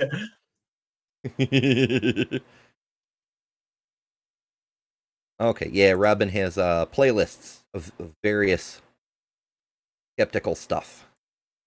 Yeah. Okay. Now I'm trying to catch back up to the chat. Okay, I think we're good. Possibly, maybe. I don't know. I just work here. Think of this. Peter supposedly loved Jesus. He promised to be a follower of Jesus. He spent all these years with him, supposedly seeing the miracles, supposedly seeing firsthand all this power and feeling the Spirit of God. He supposedly knew all of this stuff. And when it really mattered, he denied Jesus for whatever reason. Maybe I don't blame him. I'd probably do the same thing. But he did. He did lie, and you admit that he lied when it really could have mattered to him. Because he could have told the truth and expected a miracle to save him, like Jesus could have done. But no, he apparently wasn't trustful enough of the miracles of Jesus to have trusted him to go ahead and tell the truth. Well, Jesus died. They were expecting this kingdom to go on, and then he's crucified. He's executed, publicly executed. It wasn't on a T-shaped cross, but it was on some kind of a stake. And then here's the disciples. They're all upset. Everything's better on a stick. Yeah, that is true. That is true. If a lollipop or an icy pole didn't have a stick, it would be terrible. Like, it would just be terrible. And then, of course, there's kebabs, and there's I don't know how the Chinese places might be.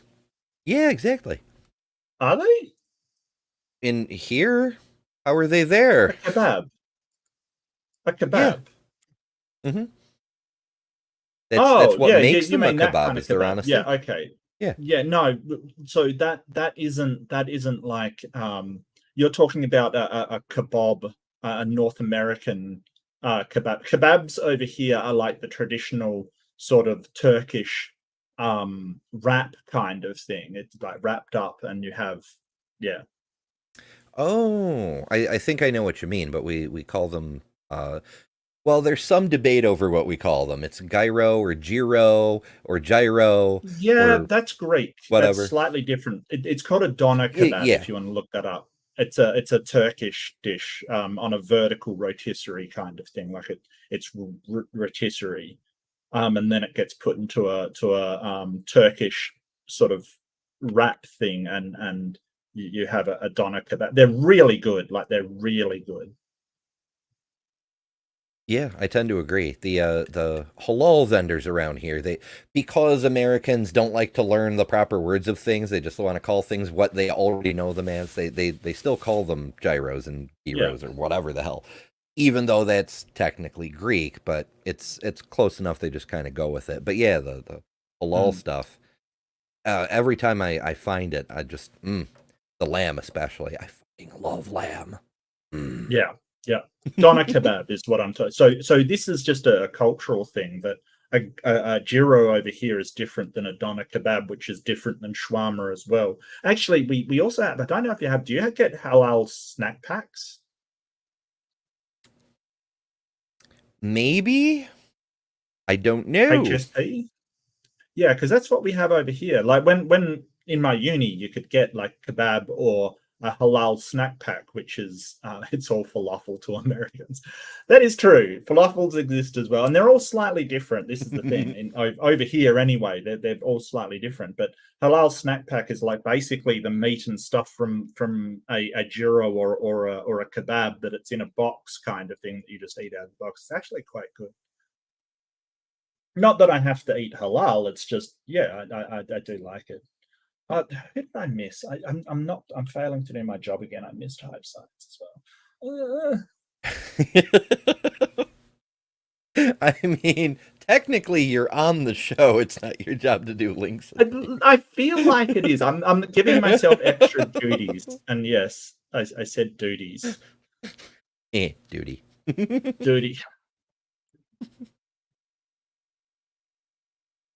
Oh goodness. We're all professionals here, folks. Oh yeah. And imagine how Peter felt. You know what, I'll just say, and you can send it on that way. I'm just hoping that we can have a dialogue, and I know I talked for a little bit, so if you want to finish out, feel free to say that. But as far as the stake and stuff, I mean, I wouldn't mind addressing that. It's not relevant. It doesn't matter to me. If he died, he was through public execution of some sort, either on a stake or a T-shaped cross, probably on a stake. The T came from Thomas later.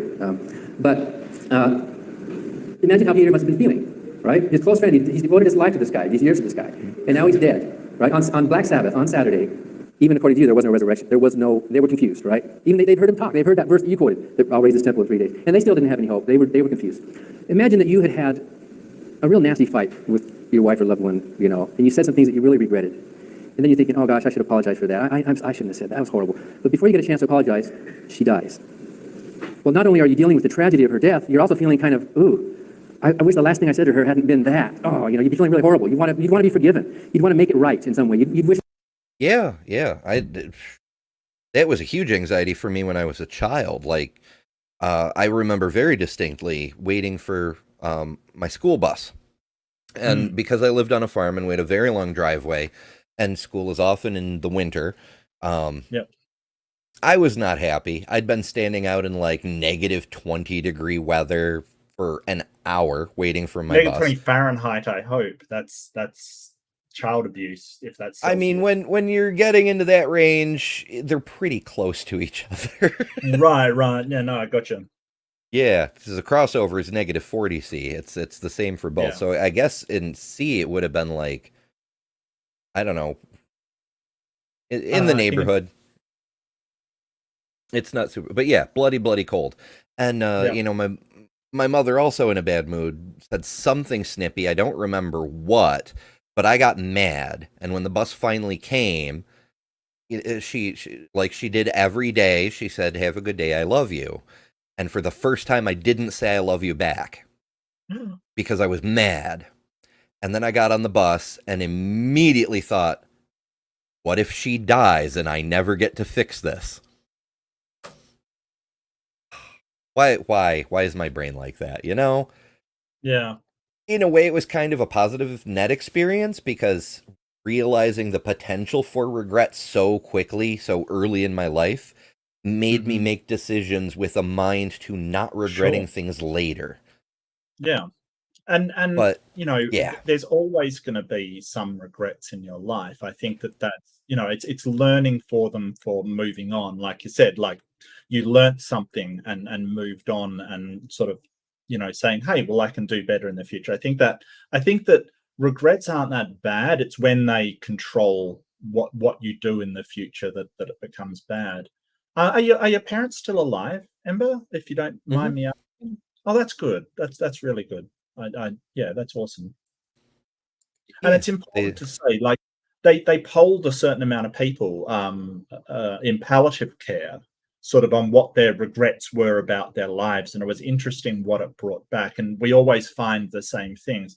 People always regret not having said to their loved ones certain things, and not having spent more time with their loved ones, and not having spent more time off work, and sort of not getting to do what they wanted to do, kind of thing. Nobody ever comes to the end of their life and says, I regret not making more money, or having certain possessions or anything like that. It's always quality time with other people, and it's connections to other people that's really the thing that people do regret. So I think a lot can be taken from that quality of life is more linked to other people rather than possessions and things.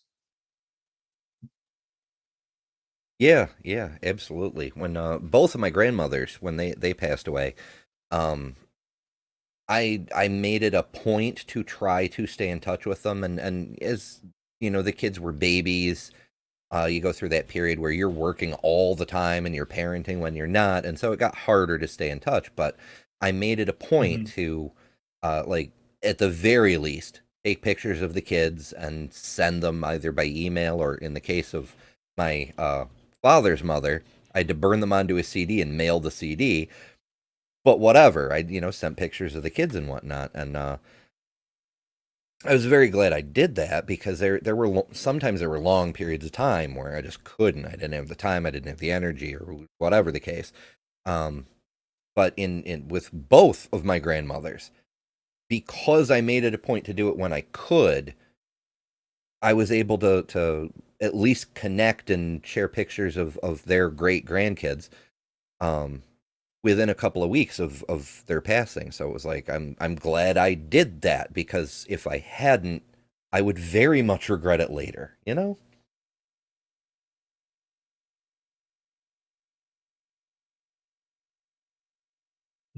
Now everybody's talking about food. Who started this? What the hell? Start this. Probably me. I would guess it was. Look, just blame me anyway. I'm good with that. Like, usually it's me that starts. Where's this. Jester? I need to blame Jester. You might even say, oh, honey, I'm sorry. You might talk to her, oh, you're dead, but I'm so sorry what I said. I didn't mean it. That's human nature to do that, right? People talk to loved ones all the time. So Peter, realizing that he had betrayed his Lord, that he had lied, that he had made a fool of himself, and then he dies before he has a chance to make it right. Obviously, he's going to be in some mental anguish, maybe not a grief hallucination, but some kind of mental state.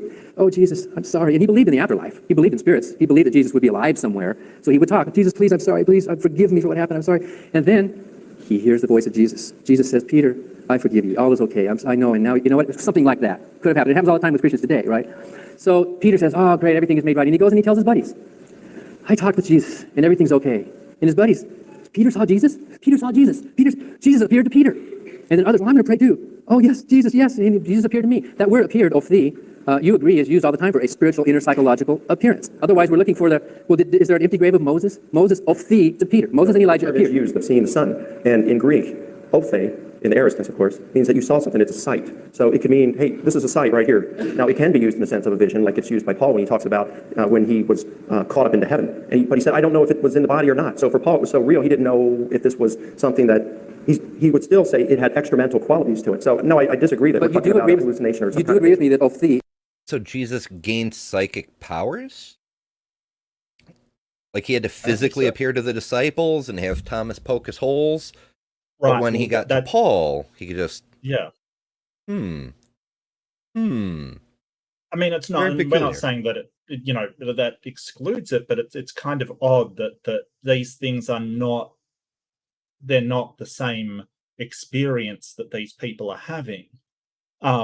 Obviously, like say with Thomas, that was obviously a physical reappearance. It had to be, because Thomas wouldn't believe him unless he literally felt the hole in his side kind of thing. Mm-hmm. But which it is, yeah, it's sus to me too, because it seems like it's the kind of thing where people would read the earlier versions of the legend where Jesus just appears and they're like, nah, fam, I think it was a ghost or a hallucination or whatever. So someone added the oh, well, Thomas poked his holes and he got scolded for it, but he did. So you can trust Thomas's word that this thing happened and that Jesus was really there. It's sort of like the guards at the tomb thing. We know that got added later because of complaints about the earlier versions of the story where there were no guards. So the disciples could have stolen the body. So they added guards so that they could say, oh, they couldn't have stolen the body. There were guards. Right. Why would you put guards on the tomb of a convicted criminal? Like, I don't even understand why the guards are there to protect the body from what? Like who? Why? He died a pauper, sure so there's no escape. plunder. So Right. they don't steal the spices? Like, come on now. Unless you're putting guards on the tomb of every single dead person. And body snatching, that's an excuse that people bring up from time to time, but body snatching didn't really become a thing until the 17 or 1800s when medical science needed cadavers. It's very peculiar. And even then, they didn't put guards on the tombs. It's kind of just really weird thing to do. And why two guards?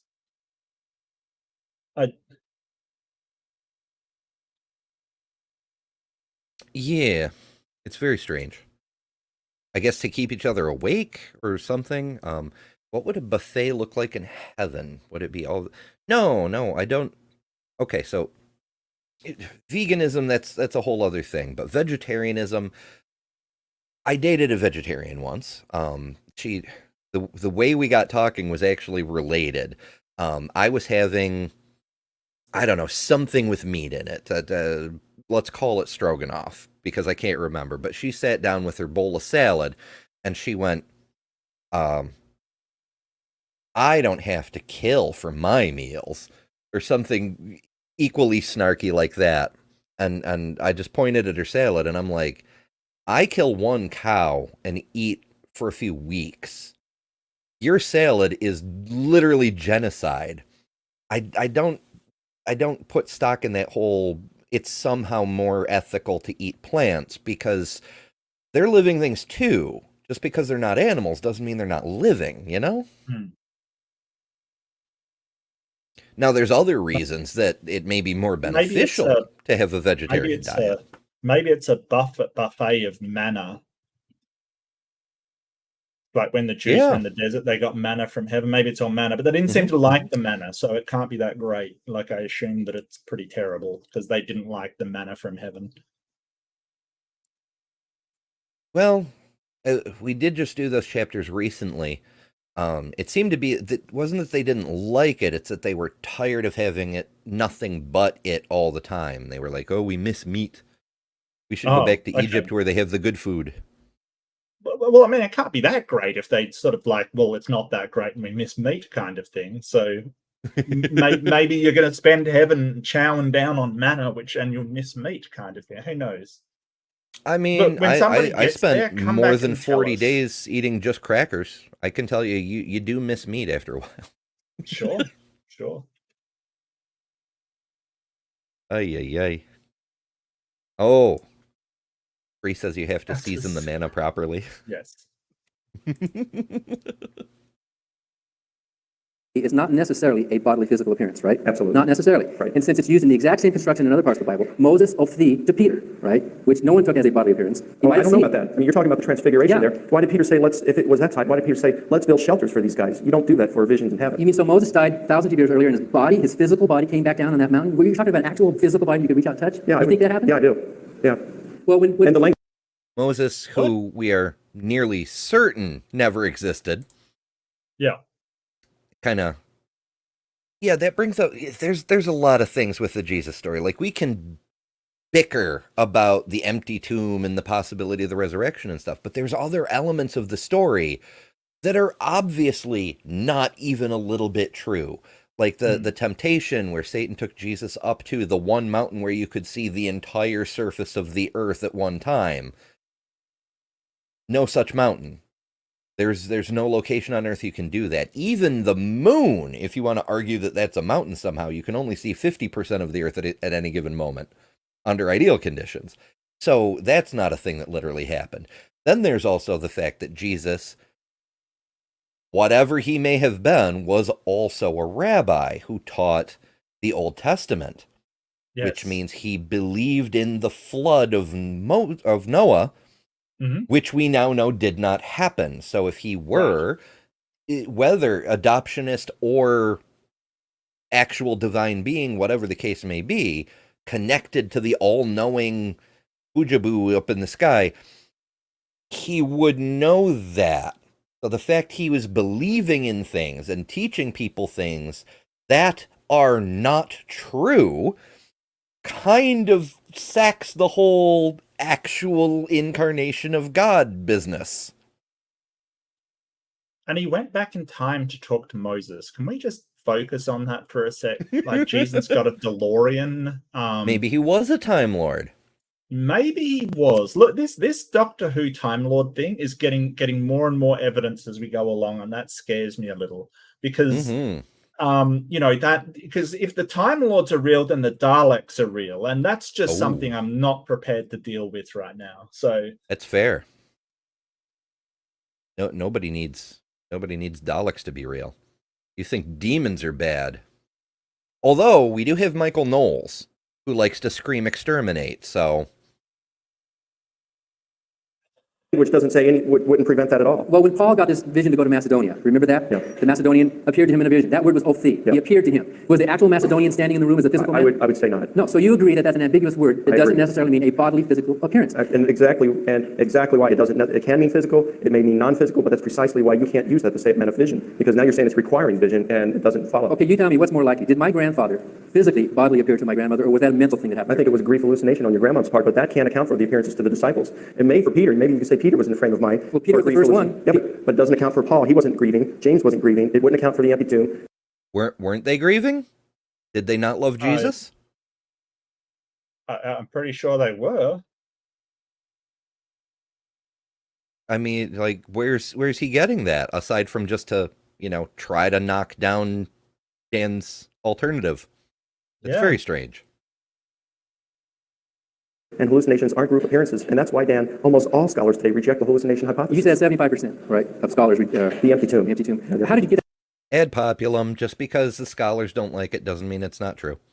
Well, and don't forget, it was also scholars from, like you pointed out, the 1970s kind of thing. Like, it's not like there used to be this overwhelming consensus about historians. I read a paper on how the attitudes of biblical scholars is changing, because it used to all be Christians, right? You're a biblical scholar, you're a Christian. Now, in the modern day, like after this 50s and stuff has passed, where everybody is a Christian, we have more people of different backgrounds being biblical scholars. And so we have a more representative segment of the community as biblical scholars. Like you've got Bart Ehrman, you've got Richard Carey, you've got all these other people. And the idea that all of this is fact and true, we're kind of moving away from, because the historians are now more representative, not just of Christian believers. Because everyone used to, you were a historian working in Bible accounts and sort of, near Middle East history, you're a Christian. Now that's not the case. So does this mean that the facts change? No.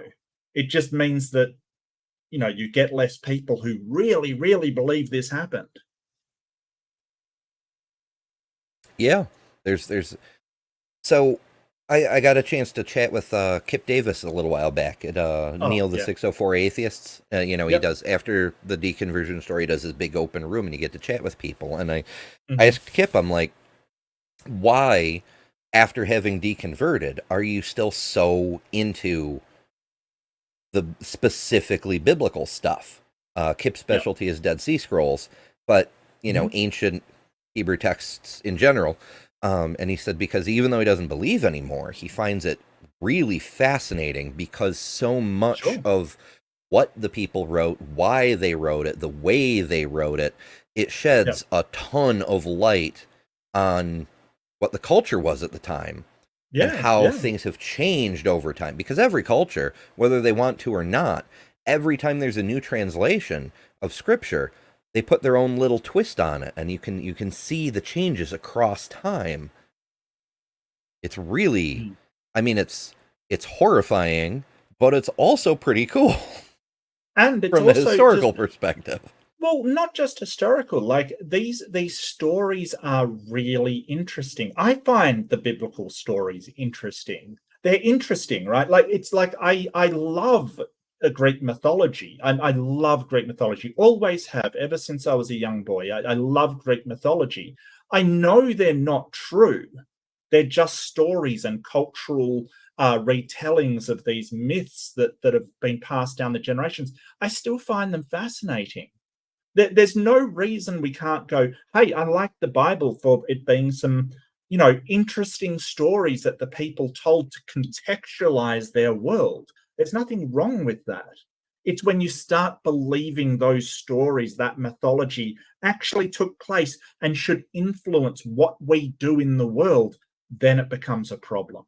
Like if I'm saying, hey, we shouldn't, investigate volcanoes because Hesperus, the Greek god of metalworking, will get, then it's a problem.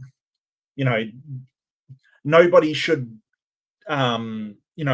claim to be more beautiful than Aphrodite because you'll get cursed. That's when it becomes a problem. And so, but I've got no problem with the stories. They're fascinating and interesting stories. But that's all they are. They're stories. They're not history. Yeah, I get what people say about the historical elements, though. Like, for a long time, we thought Troy was mythological because, it was in the Odyssey and the Iliad, and a whole bunch of magical nonsense happens in those. Mm-hmm. But, we found the ruins of Troy. That's the kernel of truth at the seat of things. But it also, the mixture of historical and mythological stuff from a person who wrote closer to that time, it sheds a lot of light on things, not just what people believed, but how they believed, how stories did change over time. There's so much we can learn, more than just what's contained within the story itself. Yeah. That number. That came from Habermas's, and he consulted over 1,400 references by scholars. Of course it came from Habermas. Of course it did. You know about the Westar Institute? Sure.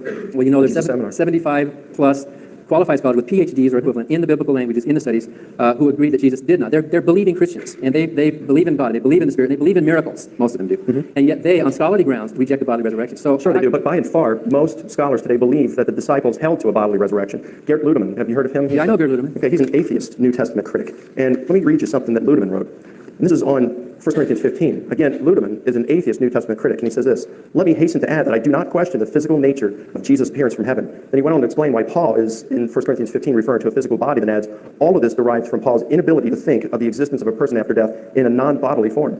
So you have even critics saying, all right, they don't believe in the bodily resurrection of Jesus, but An atheist said, he skipped over that. I've got a funny feeling he's quote mining. I have a suspicion. I could be wrong, but an atheist to say, I have no doubt that he appeared bodily from heaven. What? I feel like that's a misquote. Like, I have no doubt the People believe he apostles appeared bodily, or? said he appeared maybe. bodily. Yeah.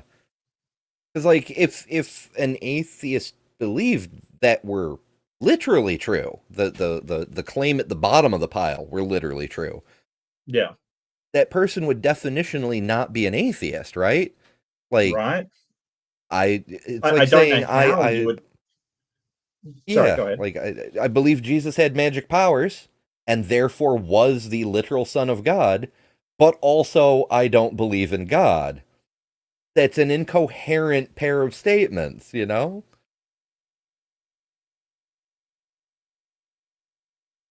I don't, that doesn't make sense to me. It's crazy sauce.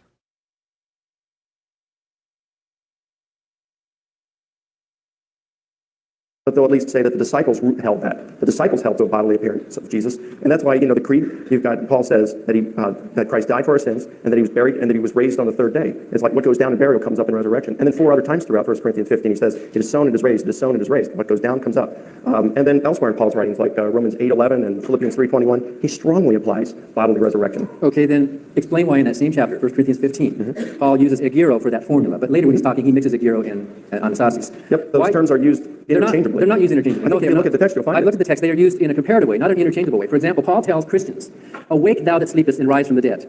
He uses that phrase in the Bible. Awake, thou that sleepest, and rise from the dead. He's talking to living, breathing Christians, right? Not dead people. Right. He's telling them, "Awake, thou that sleepest, and arise." And so, in other words, he's saying that even anastasis, even that word isn't necessarily a physical thing. He's telling exactly right. Yeah, exactly. So it doesn't have to be taken. And in 1 Corinthians 15, Paul goes on to say very clearly, "Flesh and blood cannot inherit the kingdom of God." He's very clear about that in the same context. Because this is my 11 minutes. Actually, let's make that your first question of your 11 minutes. The flesh and blood, so your first question here, flesh and blood was a figure of speech. It's like today we say, and New Testament critics agree on So this. if something Today, is inconvenient, it's just a figure of speech. It's just, rhetoric. But if something proves your case, then yeah, that's exactly what he was talking about, sure. This is the problem with hyperbole and metaphor, like taking something as metaphorical in the text. You can't do this in the text. It's why you're sort of, it's drummed into you in science. You shouldn't be speaking metaphorically ever, because it has to be representative of what's actually happening. Yeah, it can be very. I mean, you end up with nonsense fights like the debate review we did over on Mark's channel between Greg Locke and Dean Odell, where they're saying, "Oh, well, this is clearly metaphor, not literal because of this, but all this other stuff, that is literal." Even though it's written in exactly the same poetic, flowery sort of way, because that's what they need it to be. And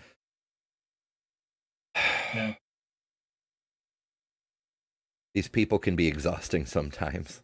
I know. We talk about red-blooded males. Well, we're not referring to them being contrasted with a green-blooded male. And same thing back there when they were saying flesh and blood. If you look in writings in antiquity, the Jewish writings, you'll find that it's referring just simply to a mortal person. So it wouldn't be a contradiction between Paul saying flesh and blood cannot enter. It's saying mortal beings can't enter the kingdom of God. And that fits in perfectly with his use of the terms spiritual. It is sown mortal, it is raised spiritual. Spiritual meaning a holy body with its spiritual appetites juxtaposed to the natural fleshly body with its sinful appetites. So how long does that take after a person dies, after their body dies? How long did it take for Jesus' body to change from a physical? Is he still up there in a physical body right now? I think he is. A physical body with blood pumping through his veins, and he has to get a haircut? No, I wouldn't say there's blood pumping through his veins, but we're not saying that it's a physical body. Well, you just said it was. Is there a physical body Yeah, of but, Jesus in but heaven then now? you're mistaken. You're saying just because it's a physical body that we have all the bodily functions. You talked about him relieving himself, shaving and everything. Why do we have to assume that that's the case just because it's physical? It's an immortal body. Paul says it is sown mortal. It's sown natural. And he uses the term sukakos for that, which later on, or earlier in chapter 2 of 1 Corinthians, verses 14 and 15, uses the same terms, sukakos and pneumatikos, to contrast the saved man with the lost man. So you agree that the body of Jesus So in heaven what right now is this body? Is he a golem? What are we talking about here? I mean, Like, from a certain point of view, we're all golems. Well, yeah, that's true. But like, sort of, is he a robot? What are we exactly talking about? Like, it's fine Digital to say, hey, it's a Jesus. physical body. Well, is it made of matter? Is it made of something? Because physical sort of says, hey, it's made of matter. So, is he walking around and talking because of just the power of God? Is he like a Ken doll? What are we talking about here? But they don't actually know. They're just trying to reconcile contradictions within the text and contradictions to what we know in reality. So internal and external contradictions. That's basically what he's doing. The mental gymnastics are great. 5 for the landing, but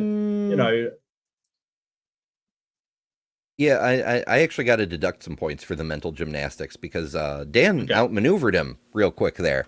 In the flow of his speech, while they were really fast going back and forth, Dan said, "So you believe there's a physical body up there in the clouds somewhere?" And Mike said, "Yes." Right.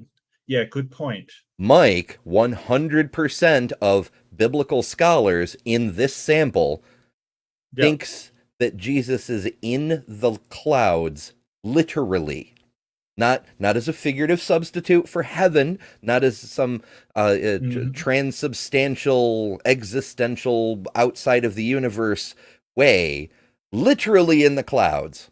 Do airlines plot flights around this person? Do we know? Like, maybe that's why the Malaysian flight went down. Is that a possibility? Hit Jesus? Is Jesus maybe that's why the Bermuda Triangle claims so many flights. It's Jesus is in a cloud. You just clip him once in a while. No, that's a very good point, Ember. I didn't think about that. Like, what are we saying? Yeah, it went past really fast, and I'm like, Mike missed that one.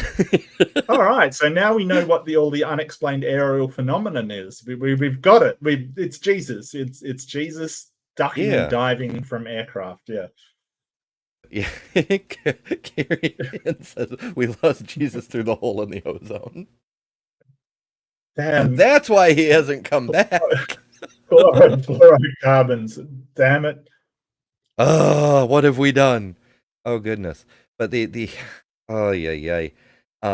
other thing that struck me about that exchange is they're kind of like bickering really quickly. Is he physical? Is he spiritual? Is he physical? Is he spiritual? And I'm just like, we've already settled this argument, right? Is Jesus human? Is he divine? Is he human? Is he divine? And then finally someone just said he's 100% human and 100% divine, and no more questions. Why can't it be both physical and spiritual? Maybe the spiritual component sustains the physical component, or fucking whatever. We're making this shit up, so why not? Yeah. Go hog wild. Yeah. is different from the body that he had when he was alive on earth. Yes. So some change happened Yes. somewhere. So where is the body that he had on earth? Where are those molecules? Okay, I would say that those were regenerated, just like Paul says in Philippians 3, chapter 21, when he says, Jesus, when he returns, will transform our lowly bodies into conformity with his glorious body. And in Romans 8:11, he says that the Spirit of God will, gosh, I forgot, but it's Romans 8:11, let me look at it real quick. But he basically says he will raise our mortal bodies just as he raised Jesus' mortal body. So the thing is, our resurrection hasn't happened, and Christians who die right now, their bodies are still, they've decayed, they're in the grave. We go to be in heaven, just like, say, Moses and Elijah did, but we're not in our resurrection bodies, let's say. It will be, and according to Paul in 1 Corinthians 15, at the second coming, then our bodies, our physical bodies, will be transformed and become the final heavenly body that we'll have. So the point is there, this is the theology, and this isn't something I can give evidence for. This would be like what Augustine or Aquinas called a truth of faith. But this isn't what our topic is. Our topic this evening is not the nature of faith. That sounded like a big old soup of incoherency to me. You get a new body, but also your old body, but your old body isn't good and it gets turned into your new body, but you get your new body first and then later your old body. The fuck are you saying, Mike? Yeah. Of course, I don't have any evidence for that, but you're making these claims based upon nothing. Ay, ay, ay. That was something. Yeah.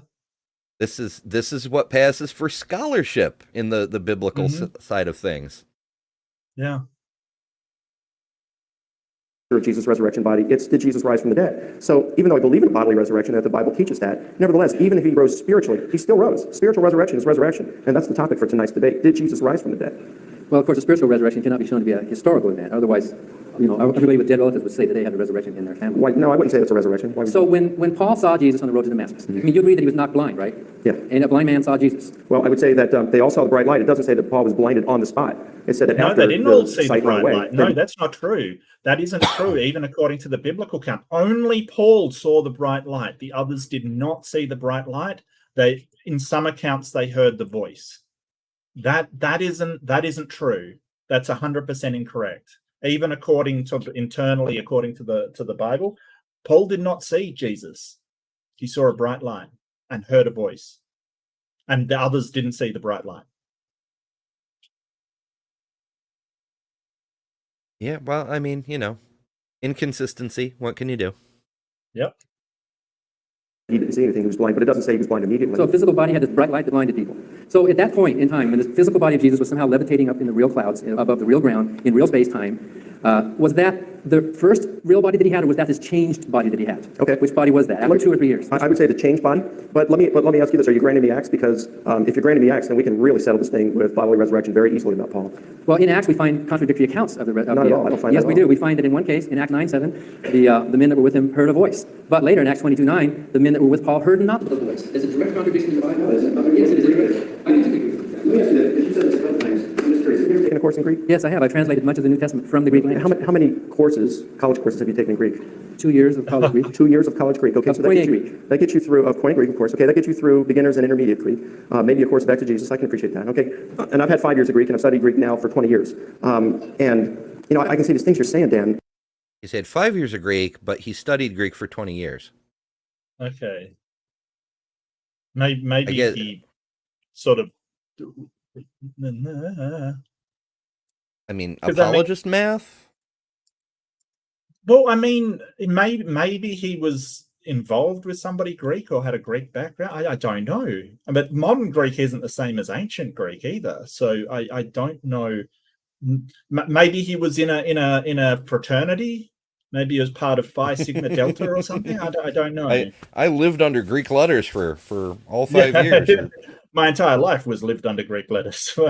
Yeah, I don't know. It's all Greek to me, but it seems like he's like trying to pull scholarly weight, like, oh, well, I have 6 PhDs and only 5 of them are from Liberty University. Well, again, I'll pull this up. He's trying to poison the well. He's trying to say, hey, you don't have as much Greek studying as with me, so don't listen to what he's saying. He doesn't know what he's talking about. But somebody that has translated from the Greek, I would say that they do have an understanding of the text. And I mean, even the people that have studied Greek for their entire lives can't agree on the correct translation of it. That's the thing. Like, Why is it, I yeah, I don't know. They just don't add up with the Greek. Well, then explain it. Okay, Tell us first of why. all, in Acts chapter 9, verse 7, where it says they heard the voice, and in Acts 22:9, when it says they didn't hear it, the Greek word for hear is akuo, and it can mean both hear and to understand. So, I think the translators have it correctly, and the majority, if you look at almost any translation of the New Testament, it will say in one, they heard the voice, but they didn't understand what it was saying. And what was the word in Acts 22:9? Acts 22:9? Okay, It's akuo. It's the same word. exactly right. In Acts 9:7, akuontes, it's the participle. They heard the voice. But in Acts 22:9, ikusan. They did not hear the same They didn't verb. understand. It could mean they didn't understand the voice. Well, then in both cases, it could be understand. It's a contradiction either way you No, go. not at all, because see, for first century people, No, reading he's Greek, that's not right. going to be a problem at all. Let's suppose the electricity went out in here right Mhm. No, he's right, because you can't say, well, in this context they use the word as this, and in the same context they use the word as something else, because they're writing in the same context. That's a contradiction. It just is. Yeah. Although it does make me wonder about there's several parables that Jesus supposedly gave where he says, "Let all men with ears to hear listen and understand." Now, maybe Acts is written differently than the Gospels, although I was given to understand they were all written in, well, they were written in Aramaic and then translated into Greek, but Yeah. whatever. But to listen and understand, why it'd be the same word if Mike is correct. So why would they say the same word twice I don't know. if the both meanings are included? Yeah. But maybe I'm missing something. now, and no one could see us, except maybe some people here. And then and the sound system was out, but we just kept talking. We kept going. And the next day, someone who was at the back, they were talking about this debate, and they said, "Yeah, the lights went out," and yep, they kept talking. I heard them talk. But then later on, they said, "Man, I couldn't hear a word they said." Well, I think we could understand. There's no contradiction there. They understand what we're saying. Yet the word "here" was used on both occasions. So I don't see anything contradiction here. And even Daniel Wallace, who's a prominent Greek grammarian, and in his book Greek Grammar Beyond the Basics, he talked about this very passage and says, given the field of use of akuo and phone, and the fact that in chapter 9 it's akuo plus the genitive, and in chapter 22 it's akuo plus the accusative. It's a dative. It's accusative. He said, well, we can look. You said 22:9? Well, it doesn't matter. They're two different cases. I agree with that. No, I But got it then right here. also- It's the accusative. It's phone, tain phone. So given that, he says, given the fact that it's taken on a different ending there, he says that certainly harmonizes. No, that's totally wrong. I've All right, studied no, this. so you're saying you with 2 years Greek experience. Yes. You're I'm- right, and Daniel Wallace, who's a very prominent and respected Greek grammarian, is wrong. He's wrong, and I can show you exactly why he's wrong. All through the New Testament, there's a Well, the version of him that Mike Licona is presenting is wrong, which Yeah. Mike may be screwing it up, as he's done with several other things throughout the course of this Yep. debate. It's yeah, but also the pulling rank thing is kind of bullshit. It's like, my goodness, we could go through all the different examples through science and history where a young upstart overthrew the unquestionable authority figure. Real David and Goliath kind of stuff, if you want to Yeah. put it that way. It doesn't actually mean anything. a loose interchange of case flexibility. I will show you other cases where those exact words are used to signify opposite words, but where the case changes, it would produce a different contradiction. The case flexibility there does not change the meaning of the word, in spite of what some of these people show. In fact, I wrote a good article on that. Did Paul's men hear a voice? Going I into great read detail. it. I found it problematic for the reasons I've explained. Well, then look up those verses that I explained, and look at the fact that those cases differ. And what's of course the they differ, and problem? that's And also, Dan could be 100% wrong about the use of a particular Greek term in this specific passage, yada yada yada. We're splitting hairs so fine here. It has no bearing on the actual topic. Yeah, I Robin brought that up just recently. And I think it's valid. Dan like got how red does herringed. Jesus prove the resurrection. I think they're getting sort of bogged down in a tangent, Robin. And yeah, have a cookie. You're absolutely right. You're absolutely right. They're just getting bogged down in a tangent, and it's just, why should we believe this story? I get why Dan Barker's doing it. He's basically saying, hey, there's contradiction in this story. It should be taken with a grain of salt, because it isn't a story that has all of the bits and pieces solid and believable, not with what Mike Licona is saying. But Mark Licona is sort of trying to say, hey, well, the story's absolute. Even if the story had no contradictions, why should we believe it? That's the question. It's just a story. It's just an account from somebody that said they saw something supernatural. We've got them today. You can go and talk to the people who said they saw Mothman today. It doesn't mean that those events actually happened. Yeah, people with near-death experiences, people with UFO abductions. There's all kinds of interesting things that people claim to have experienced. But to me, it's stupid to get bogged down on the thing. We don't have to focus on that one thing to find contradictions. We just saw a list of them. There's contradictions in the accounts, even sometimes within the same account. But that doesn't really, it's minutia. It's frustrating because it takes away the focus on the bigger issue. All the contradictions could be there, could be real, could be validated, whatever, and the story could still be true. Yeah. Although we don't actually have a reason to think so. Yeah. Precisely why Wallace says that there's no problem here. But they differ in places where Matthew tells a story where they heard the voice of the king, and then Luke tells the same story, they heard the voice of the king. The same story, the same king, they get different cases. Are you telling me that there are different meanings in both retelling of the same story? Of course not. They were flexible enough to change those cases from the accusative to the dative and then to the genitive case without any change in meaning. So that's a bad argument. The contradiction stands. And why not? Why shouldn't there be contradictions in the writings of fallible human beings? Are you defending the complete infallibility of these documents? We're not here to debate the inerrancy of scriptures. We are here to debate the resurrection of Jesus. Okay, one more question then. Yeah. Will you answer my question or should I? What's your question? You are aware of the fact that women were allowed to count as witnesses. They were allowed to give testimony in a court of law in the first century. They didn't have as high a status as men because the Bible is a patriarchal, sexist book, and the God of the Bible is a patriarchal, sexist male, and so was Jesus. But they were allowed to give testimony, and it is not surprising. It was the custom of the day for dead people to be tended by the women. The women were given that job, and whenever there was in fact, they would sometimes go into mourning for 1 or 2 or 3 or 4 days. So it's not surprising that there would be women there. In fact, it would be surprising if there weren't. And the testimony of women was often regarded in high esteem. Even Jesus said that a woman, even the New Testament says that a woman can sue her husband for divorce. So you can't do that unless your testimony is worth something. So it seems like parroting the testimony of these supposedly women whose tales seemed as idle tales is trying to give more credibility to the story. It doesn't seem very surprising at all to me, and I wonder why you would think that was important. Well, I'd say, first of all, that insofar as you hold that view that you've stated there, you disagree with the overwhelming majority of scholars. Well, then I do. Okay, and that's fine. I'm not saying that because the majority of scholars hold it, that it's therefore true. But in my minimal facts that I presented tonight, and the empty tomb wasn't one of those minimal facts, but I did say about 75% of critics. It's not his minimal facts. I was just going to say Habermas's minimal facts. It's good that he finally owned up to the fact that an ad populum is a fallacy. It doesn't make a thing true. But yeah, I was going to say that too. That's Habermas's minimal facts. Mike didn't even do his own homework for this. And here's the thing. It could have elements of the truth in it. Like, it could be that Mary Magdalene or the other women were the first ones to say, hey, he's arisen, kind of thing. And that could have started the whole thing. We're not saying that women can't be wrong as well. But they say, hey, because women said it, why would they make that up? Well, if it's sort of a mass a mass hysteria, like, the dancing people kind of thing, it doesn't mean that a woman can't start that process rolling. Or I believe some of the witch trials, like the Salem witch trial, it was actually women that were a lot more accusatory than the men. Women were pointing fingers at other women and saying they're witches a lot of the time because of their dreams and their sort of things. And this is how these mass hysteria starts happening.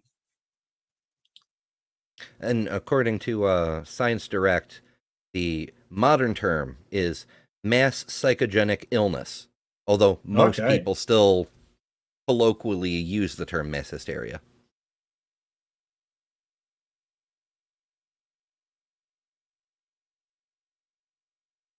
But yeah, it's shoot, I lost track of that train of thought. It got away from me. It is well evidenced, and the majority of critics, in fact, the main reason that they like the empty tomb is this testimony of women issue. There's an article written by a very highly critical female scholar, I believe she's from Princeton, Osiek. Anyway, she said that the testimony of women, yes, they could do so, but mainly in the first century, their testimony only was good in regards to women's matters, not when it came to things involving males. And so I think the verse that you brought up in Luke is pretty telling of itself, because you're right. When Luke reports that when the women came and told the men about the empty tomb that they'd seen Jesus, they thought that they were telling silly tales. So even the Christian scriptures there seem to testify to the fact that men just didn't even regard the testimony of women as very valuable at all.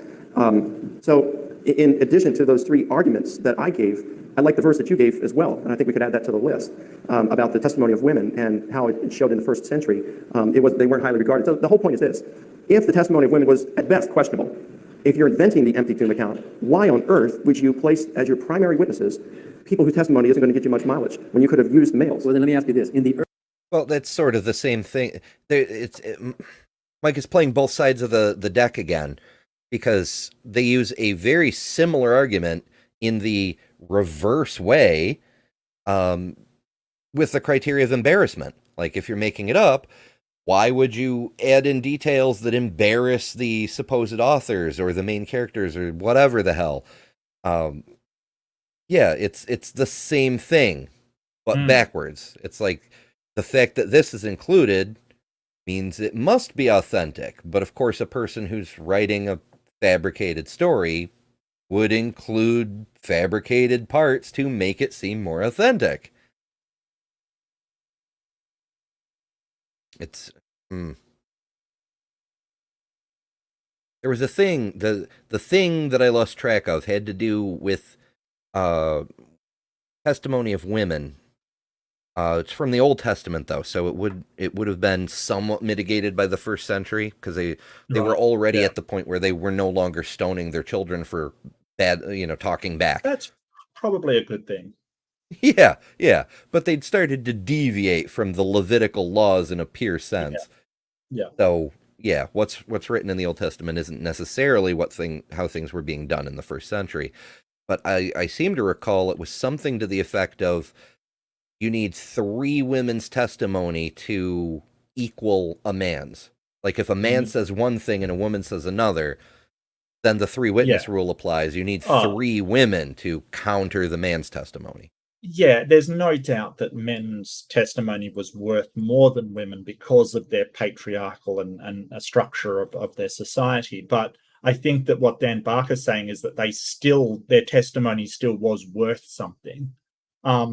But Licona's point, and the point with people is, well, why, if they made it up, why did they have the women doing it? And the point is that it might not necessarily, that part where the women said, hey, we've seen, the tomb was empty and an angel appeared, may not have been a lie. They might have thought they saw that. And this is the problem, because it is fourth-hand testimony. Yeah, it's one of those, if they never leave any survivors, where do the stories come from kind of deals. Like, as Purple points out, in one of the versions, the angel tells the women to tell no one. So how did anyone know the story to tell it? That is Cookieworth's point, yes. Yeah. It reminds me of a chapter we did recently, possibly last week, in Blasphemer's Bible, where this entire section is devoted to this one dude who was really, really mean to the Israelites while they were fleeing Egypt, or something like that. And it says, you will forsake this guy's name. He will be forgotten. Do not forget to erase him from history. And they put his name in a fucking book that's lasted for thousands of years. Oops.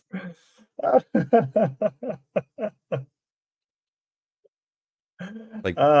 that's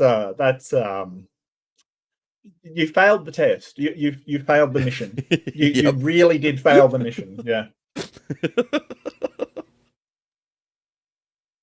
Earliest document. We're out of time? We're going to move to Mike. Okay. A second round of Mike asking questions, and then you can... Oh, okay, I get it. All right. All All right, right. they're switching to Mike asking questions of Dan. These sections seem to be relatively short, but Would you like to put the pause here where they're switching over, Yeah. or try to finish this section and then pause? No, or... I think this is a really good part, because usually there's a bit at the end that we don't like. Some of the questions and stuff we might not get very into, and there's always a wrap up at the end. So I think this is about halfway. This is a good point to sort of put it. And yeah, I realize it's getting on to like 1:30 in the morning for you, so I really want you to be able to get your sleep and rest, because yeah, things are terrible enough without not getting enough sleep. So I totally get that. But yeah, this has been fantastic. This has been absolutely awesome. Yeah. Yeah, there was a lot more here to work with than I originally expected. Yeah, not Licona, not as honest as first promised. Sorry, Right? Licona. Gotta I say, know. mate, like some of those things. Yeah, I'm honestly more disappointed in him than I expected to be. But Dan Barker is amazing as always. Just amazing. Oh, is Robin leaving? Bye, Robin. Oh, you're leaving, Al. Okay. Well, Al's fantastic. Robin's fantastic. If you are going, good night. Yeah. So, what are your thoughts so far? Share with me the enlightened thoughts that come to you. Oh, great Ember. So far, I'm not terribly impressed. Mike's argument for why we should believe there was an empty tomb, that Jesus did rise, pretty damn weak. I mean, there's not really much on the rise side. It's more the empty tomb side. And then also, a few people said that some people saw a risen Jesus. And that's all the proof we need that Jesus rose. I mean, there are more people alive today who have seen a risen Elvis than ever claim to see a risen Jesus. Yes. So, praise Elvis, I guess. I believe it. Yeah. So yeah, I'm not impressed. And Dan, frankly, he got the easy side of the debate, because he's like, yeah, I don't believe you. Yeah. Which is I relate. I'm on that side, but still. So the default position in a debate, so the easier side of debate is obviously the negative for the proposition. Right. So if is the earth flat, the easier side is the negative. Is atheism true? The easier side is the negative, right? It always is the easier side, but I think he's done a good job. Oh, sorry, finish your thoughts. I'm just taking over. Just finish your thoughts. I'm sorry, Ember. Oh, it's all good. That was pretty much it. Mike really dropped the ball. It's not just the deceptiveness and the dishonesty. It just Habermas. If you're gonna copy out someone else's homework, I mean, that the fact that you're not even doing your own research for this debate, you're relying on somebody else. But freaking Habermas, come on now. Yeah, totally. That's a very good point. It is just secondhand Habermas, and it wasn't even great when he did it, much less when it's recycled and spat out. I think I appreciate, as I actually, as much as a disappointment Licona has been, and I guess that I didn't see the other debate between Dan and Mike and Bart Ehrman. So I don't know what he was like in that one. So my expectation of him is pretty low then, because most of the apologists who do these was Christ resurrected. My experience has been they don't bring evidence to the table. That second and third hand thing, I said I hoped that Dan's got to pick it up. Absolutely, he picked it up. You don't say that to Dan Barker and expect it just to fly under the radar. He's going to pick up on that. That what you're talking about, and to sort of then go back and say, well, second, third, fourth hand evidence doesn't really matter. Why? That doesn't matter. No explanation of why that doesn't matter. Why sort of hearing something from somebody you heard it from somebody else isn't important, that you didn't see that yourself is beyond me. But at the same time, I've loved this because Dan has been so good. Like his idea of, hey, this wouldn't even meet reasonable evidence today, much less extraordinary evidence. This wouldn't even, like, if you had this evidence for someone sort of robbing a store, it wouldn't even meet that evidence for an ordinary event, much less something that has never occurred in the history of humanity before, or so they say. You know, we all know that resurrections are going on all the time. You know, Lazarus and the people and Assyrius and, you know, everybody, every man and his dog, if you believe all religions, has resurrected. But it wouldn't even meet the criteria for something commonplace. And I think that's a beautiful point. If you're coming in with something so extraordinary that no one's ever seen its like before and never will again, you better have some damn strong evidence. And all we've heard is just somebody wrote a thing. Okay. Yeah. Well, I mean, okay. On the other side of that, there's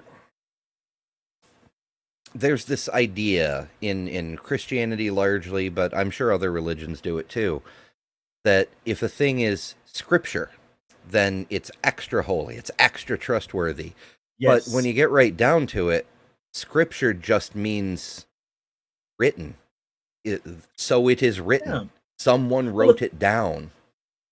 Well, it's interesting that people go, you know, it's not gospel, like saying, hey, it's not as believable as the gospels. It's like, sometimes I feel like saying, well, I hope not, because the gospel are contradictory and we don't know who wrote them. They're not exactly, you know, the paragon of reliable information to start with. So, but it's funny the way that has wormed into our culture and our language, that when you say, hey, it's like the gospels, it's really reliable. And I think that's something we have to push back on. Stop using this language to say, hey, the Bible is reliable. You know, it's a reliable, because it's not.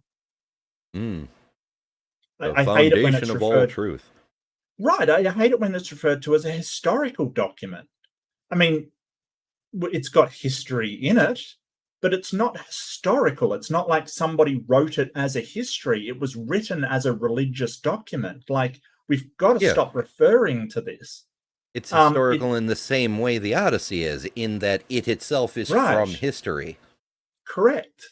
Or any of the, you know, the Bhagavad Gita is a historical document. It's a document that was written in history. You know, it doesn't mean the same thing as we refer to, hey, you know, this is a book, a history book kind of thing. Like, it's a book of our confirmed historical accounts. You know, it's very, it's just the language that's used is sort of gets my goat a little bit. Yeah, so there's a lot of issues, but you know, the debate isn't over yet. There may be some surprises and turns and who knows what else. And I'll be happy to do the second part on my channel. I think that would be wonderful, and I'll link it up and everything. If you send me the video, I will happily do it, because this has been a lot of fun. Yeah, we can definitely do that. So yeah, if you're not subscribed to Mark Reed yet, you should go do that, because part 2 is going to be over at his place next week. Yeah, I'll get my channel for you. There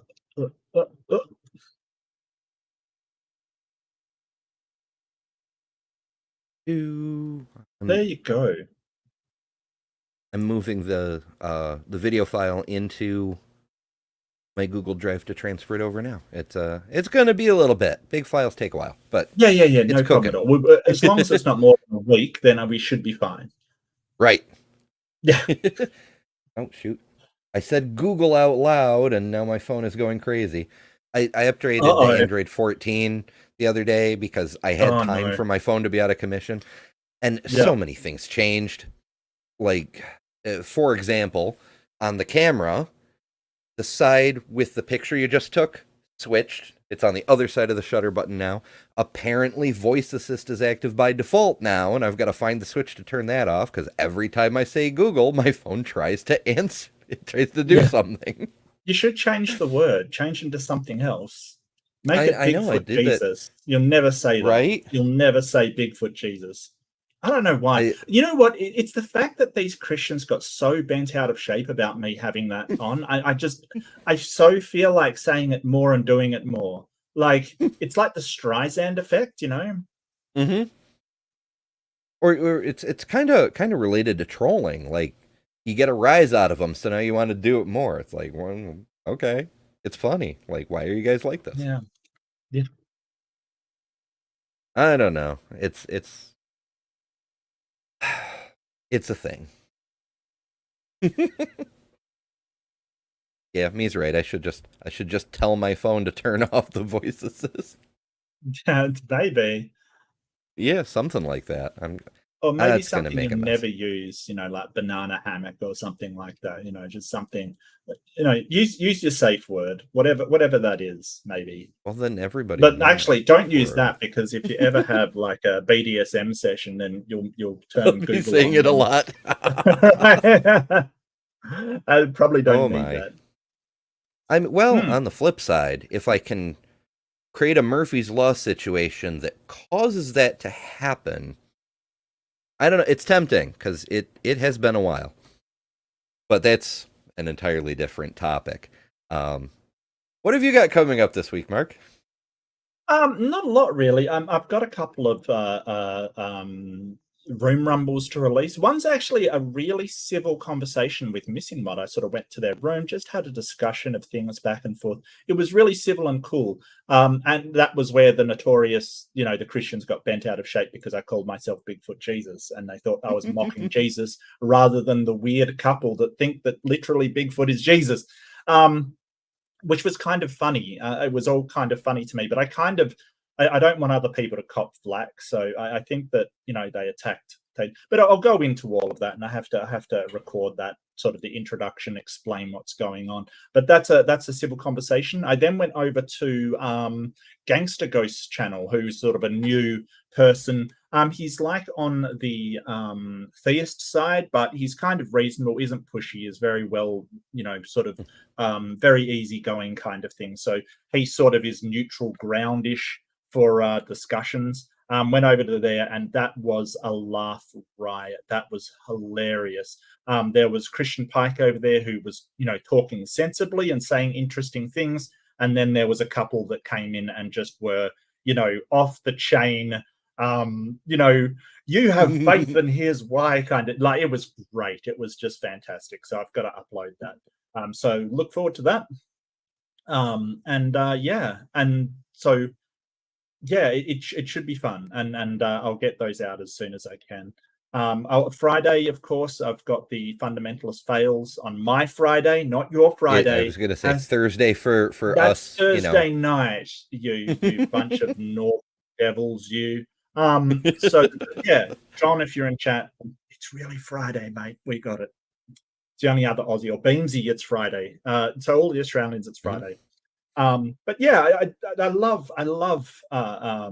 you know, the second room rumble. I mean, the first conversation was interesting, and I enjoyed it, and I liked that they were putting their opinion. And they were asking questions like, "Oh, what would you think if God was real? If you found out you were wrong, and all this stuff." And I love thinking about that. Right? These hypotheticals that some Christians are really afraid of. You know, I find myself I really do think about, you know, that kind of thing. And that doesn't mean I accept it. I just like entertaining these what ifs, right? Like I love what ifs. What if this? What if that? Well, yeah, it's interesting. Not that I believe it, but it's interesting. The second one though, I loved because it was just like the incoherency of it was just hilarious. Like it was just so much fun. This is what you get for living in the future and failing to send us the winning numbers. Yeah, no, it's totally my fault. Totally my fault. Look, if I gave it to everybody, everyone would win the lotto, and then we'd get nothing, right? It has to be just me, okay? 2003. Absolutely. No, but thank you everybody for joining me, and thank you for all your support and your love and just all the incredible stuff. It's been so much fun. And tune into part 2. We'll do part 2. Then we'll be back on Ember's channel for another ridiculous debate of some sort, I'm sure. It'll be fantastic. Yeah. More good times. All kinds of stuff coming up. Yeah, tomorrow night, leading into Maya's show, Bad Science Sunday, doing some big news. Some of the smaller channels have had this year. The thumbnail kind of gives it away, but I'm still gonna try to tease it. Yeah. But yeah, some cool stuff and maybe some like regular news. So we'll see how it goes. Should be a fun time. Mm. Yep. Alrighty. Bum. Don't forget your I'm members and stuff. And is there another channel going? Can we flick it over to somebody? I really love this idea of the the never-ending atheist channel handover stuff. It's really cool. I did see a little bit of the Christmas thing. It was awesome. So I yeah. really would love to see that. Oh yeah, I love stream forwarding. That's like the best thing. It's one of the coolest tools we've got. I'm seeing if anybody is live. I see Erica finished streaming. Nobody on my list. Okay. Oh, well, that's seems to be okay. on right now. It happens from time to time. So yeah, but yeah, as always, thanks to all the members. There's so many members now. I can't fit everybody on the banner. So I gotta figure out a different way to do the thing. But for now, I've got as many as I could fit. So that's something anyway. And also supporters on Patreon, of course, that's always helpful. And now both groups get early and ad-free access in different fashions. I'm not sure how to describe it. Like, YouTube gives us this function where we can have a scheduled video but make it available to members, and then later I have to switch it to a premiere after if I want to do that, but it's a nice thing. So yeah. Perks at different levels for everybody, and I appreciate everybody's support. It's, believe it or not, support through YouTube, it's helped me through some difficult spots in the last few months. Like the fact that I had to eat crackers for 2 months while I was on the road. The fact I could afford crackers, that was because of support from the community, because we do have members and patrons and so forth. Like, that's where that money came from. Without it, I would have just had nothing to eat. So yeah, it does make a big difference, and I very much appreciate it. But more importantly, I appreciate all you folks coming to spend time with us to make jokes and interact and be part of the community. It means a lot to a lot of people, including me, perhaps especially me. So yes, I very much appreciate all you folks, and I'm looking forward to seeing y'all again very, very soon. And But I appreciate you, Amber. We all appreciate you. You do such a good job and work really hard. I feel like I don't work half as hard as you. I think but that's okay. It's probably just a me issue, But yeah, we do appreciate you and everything you do. Well, thank you. It's You're welcome. we all do what we can. You just like you spend a lot of time doing room rumbles and stuff. That's something that I couldn't do. Or, I mean, I suppose I could, but I wouldn't do it as well as you do. Wouldn't want to. Yeah. Sometimes, for sure. Oh yeah. But I'm the hero you need right now. yes. But for tonight, I'll take these guys off the screen. For tonight, remember that you don't have to recycle Gary Habermas's bullshit arguments, because you are better than religion.